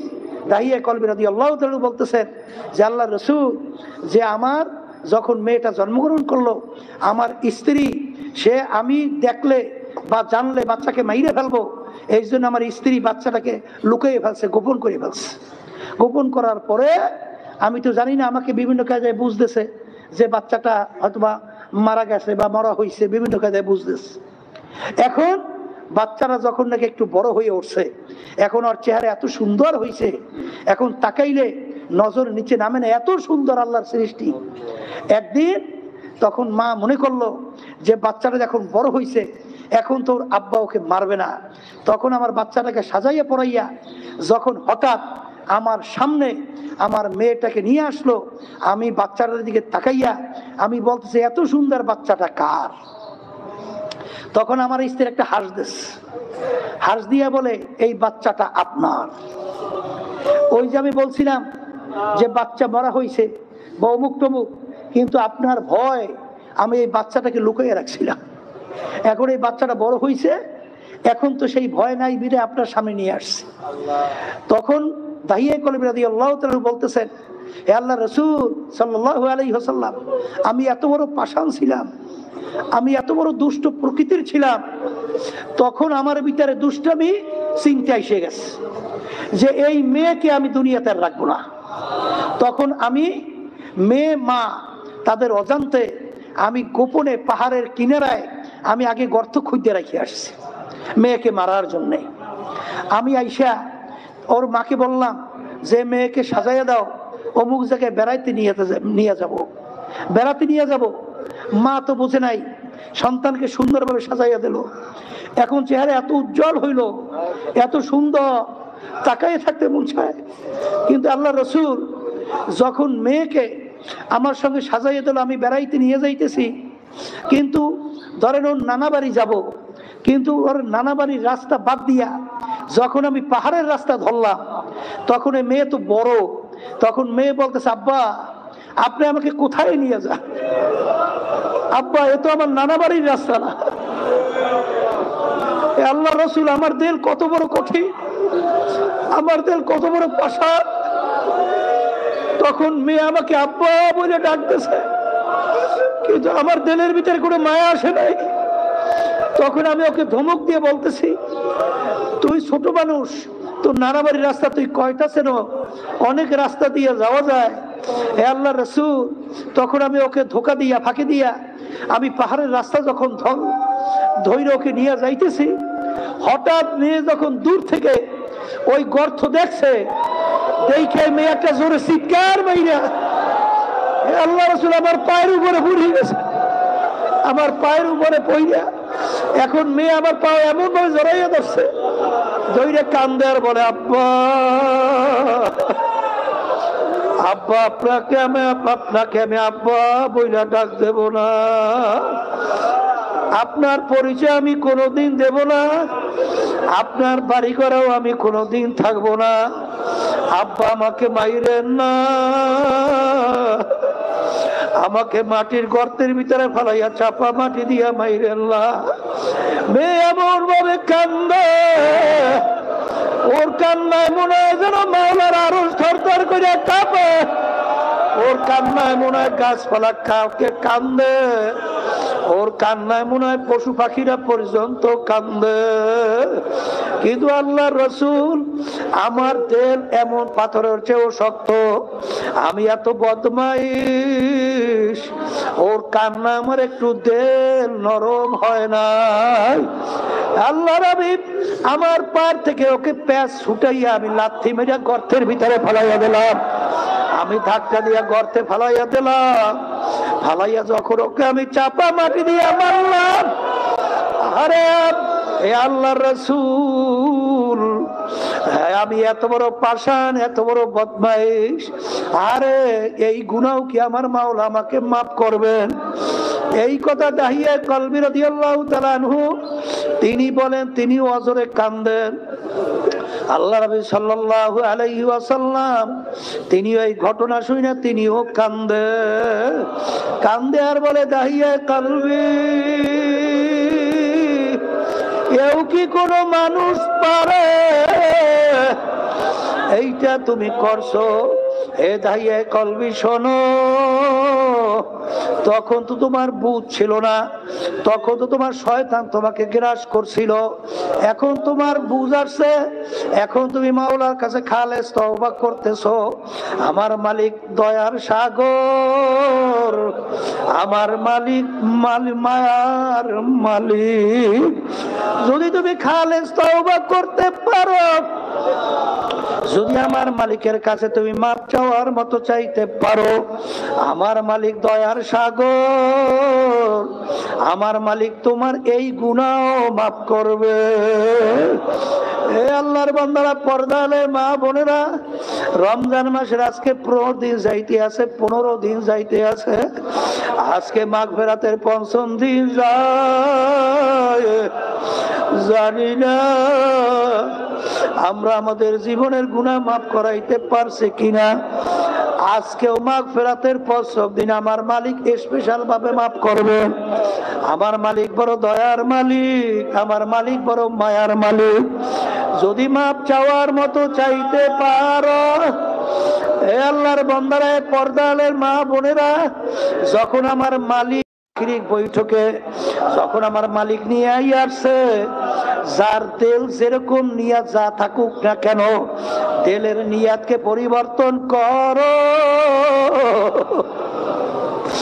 আমার মালিকের কাছে মাপ চাও, আমার মালিকের কাছে মাপ চাও। আমাদের গুনার কোনো শেষ নাই।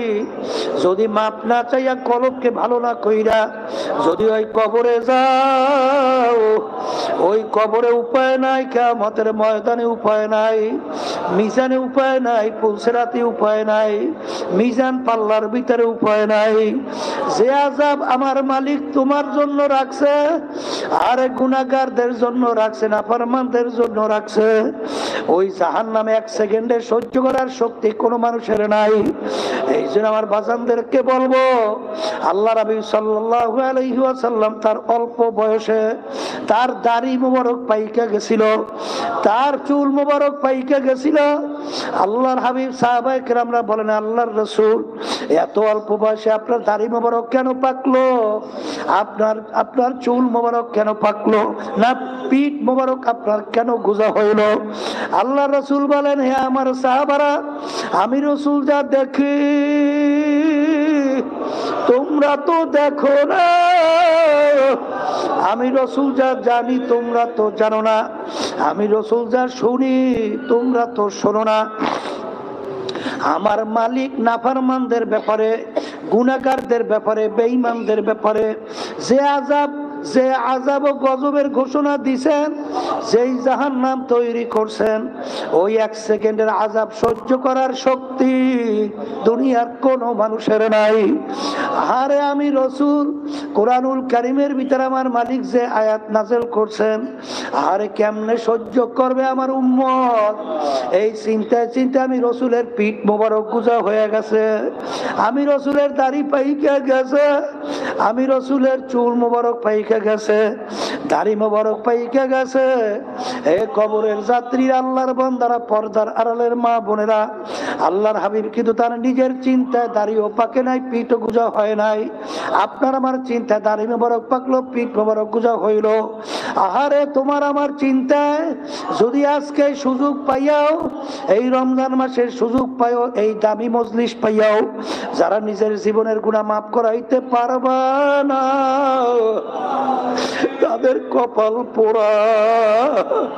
আমার মালিক যখন নিয়ে আসছে, আমার মালিকের কাছে যদি তেলটাকে ভাইঙ্গা দুই চোখের পানি ছাইরা যদি ডাক দিতে পারো, এ আমার দয়ার মালিক,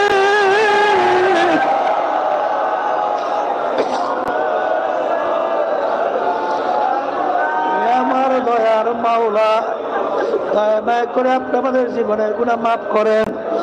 ডাক দিতে দেরি, আমার মালিক মাফ করতে দেরি করে না। এ আল্লাহর বান্দারা, পর্দালের মা বোনেরা, গুনার কথা মনে কইরা চোখ থেকে পানি বের হইছে, যদি মাছের মাথা পরিমাণ পানি বার করতে পারো, আমার মালিক তোমার আমার জন্য জাহান্নামের আগুন হারাম করবে। মাওলার দরবারে কান্দো, মালিকের দরবারে মাফ চাও, আমার মালিকের দরবারে বলো, মালিক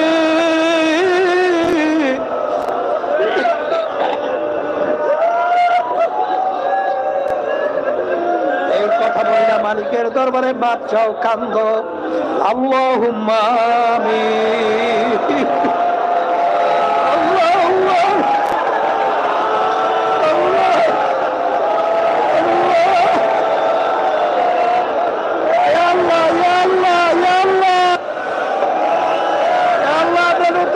দেখে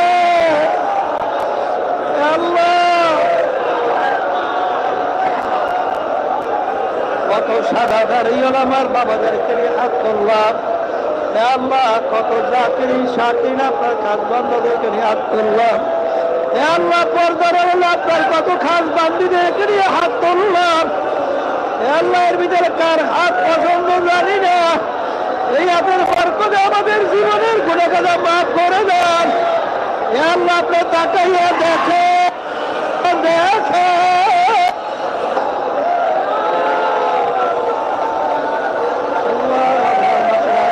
মাগফিরাতের 5 দিন যাইতে আছে, জানি না আমাদের গুনাহ মাফ করে দিতে পারবো।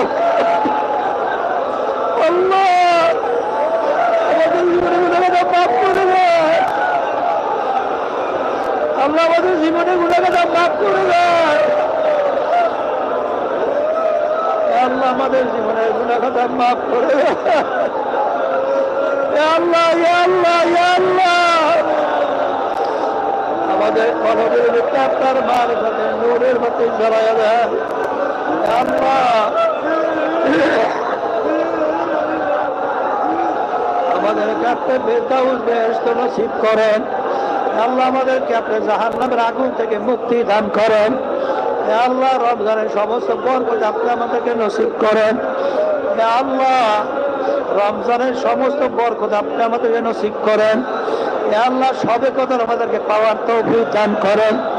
হে আল্লাহ, আমরা যারা হাত তুলছি জানি না এই উপস্থিতে কার আম্মা, কার আব্বা, কার দাদা দাদু, নানা নানু, স্ত্রী পুত্র মেয়েরা, আত্মীয় স্বজন ওই অন্ধকার কবরে শুয়ে রয়েছে। আল্লাহ, আমরা দোয়া করলাম দয়া মায়া করে তাদের জীবনে, আমাদের সকলের তাদের জীবনের গুনাহগার মাফ করিলাম। আল্লাহ, বিশেষ করে কবরে শুয়ে রয়েছে, তাদের কবরকে তারা চিরতরে বেহেশতের বাগান বানায়া দেন। আল্লাহ, এই তালিম তরবিয়াতকে আমি হেদায়েতের জরিয়া বানায়া দেন। আল্লাহ, পর্দার আড়ালের মা বোনরা হাত তুলছে, কে কোন নিয়াতে জানি না, সবার জন্য নেক মাকসাদগুলো পুরা করে দেন। আল্লাহ, আমাদের সকলের মেয়েদেরকে, ছেলেদেরকে, স্ত্রী, আমাকে, আত্মীয় স্বজন সবাইকে দিনদার হিসেবে কবুল করে নেন। আল্লাহ, আমাদের সকলের মেয়েদেরকে, ছেলেদেরকে হক্কানি আলেম, আলেমা, হাফিজ হিসেবে কবুল করে নেন। আল্লাহ, আল্লাহ, আমরা যারা অসুস্থ আছি আমাদের সবাইকে সুস্থ করে দেন। আল্লাহ, আমরা যারা বিপদাবাদের মধ্যে, বিপদাবাদ থেকে আমাদেরকে হেফাজতে রাখেন, বিপদাবাদ দূর করে দেন। কেস কামারি থেকে আমাদেরকে হেফাজত করেন। আল্লাহ, কে কোন নিয়তে হাত তুলছে জানি না, সবার জন্য নেক মাকসাদগুলো পুরা করে দেন। আল্লাহ, আপনার মহব্বত, আপনার প্রিয়জনের মহব্বত দয়া মায়া করে আপনি আমাদের কলবের ভিতরে বসায়া দেন। আল্লাহ, আমাদের সামনে ঘুমাইয়া আছেন আল্লাহ ইসহাক সাহেব রহমতুল্লাহ আলাইহি, আমার দাদা যান, আমার আব্বা যান রহমতুল্লাহ আলাইহি, ফজলুল রহমতুল্লাহ আলাইহি, আমার আম্মা যান, আমার দাদু, আমার বুকুরা, কুবারা, আমাদের আত্মীয় স্বজন, অনেকে আসাদে কিরামরা, অনেকে আপনার খাস বান্দারা।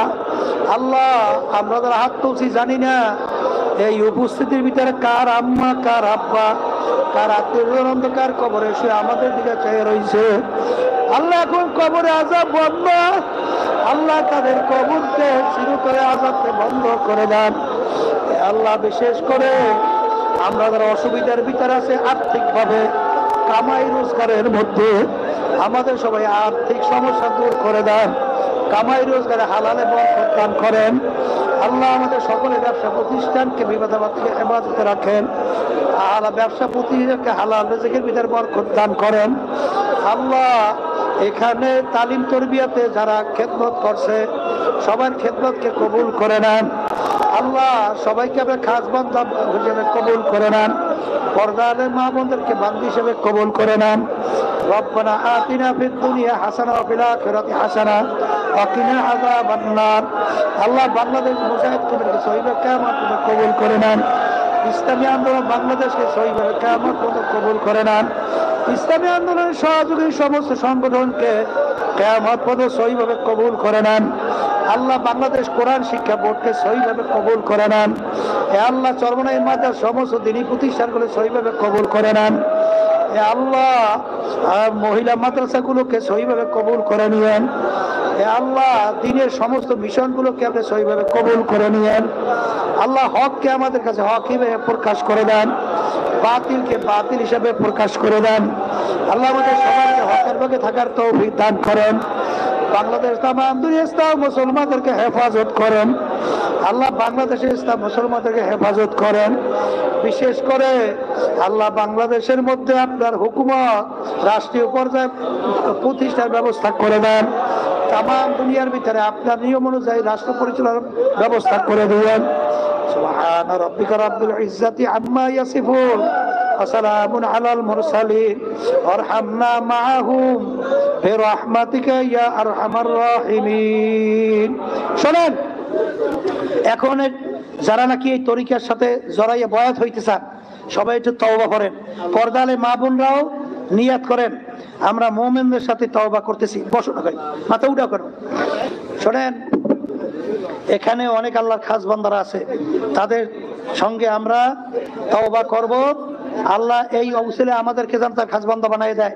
পর্দালে মা বোনরাও নিয়াত করেন, এই পর্দালে মা বোনরা যারা আছেন তারাও নিয়াত করেন যে আমরা মুমিনদের সাথে তওবা করতেছি। যারা এই তরিকায় বয়াত হইতে চান তারা নিয়াত করেন। বর্তমান পীর সাহেব হুজুর চরমনাই, তার কাছে মুরিদ হইছি, আল্লাহ আপনাদের নিয়াতকে কবুল করবেন। সবাই বলেন আউযু বিল্লাহি মিনাশ শাইতানির রাজিম, বিসমিল্লাহির রহমানির রহিম, আস্তাগফিরুল্লাহ আল্লাযী লা ইলাহা ইল্লা হুয়াল হাইয়ুল কাইয়্যুম ওয়া আতুবু ইলাইহি লা হাওলা ওয়ালা কুওয়াতা ইল্লা বিল্লাহিল আলিয়্যিল আযীম।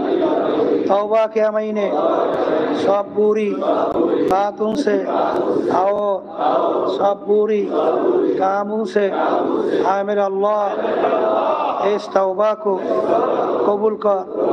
और आयत के महीने ऊपर तरीक़ा सिश्तिया साबरिया कादरिया नक्शबंदिया मुजद्दिदिया के ऊपर फकीह सैयद मोहम्मद रज़ाउल करीम के खलीफा मरहूम हजरत मौलाना सैयद मोहम्मद फजलुल करीम साहिब के आमिर अल्लाह इस तरीक़ा की नेमतों मेरे नसीब का और जमात में रसूलुल्लाह सल्लल्लाहु अलैहि वसल्लम के मेरे হাসর का आमीन।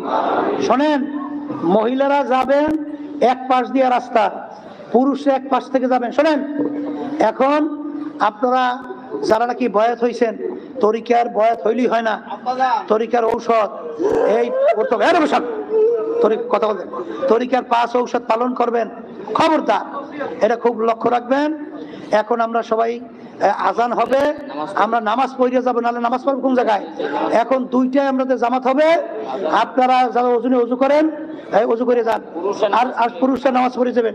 আর যারা দেখা করবেন ওই উত্তর থেকে দক্ষিণে যান, উত্তর থেকে দক্ষিণে যাবেন, ভিড় করবেন না। আর আগে আজান দেন।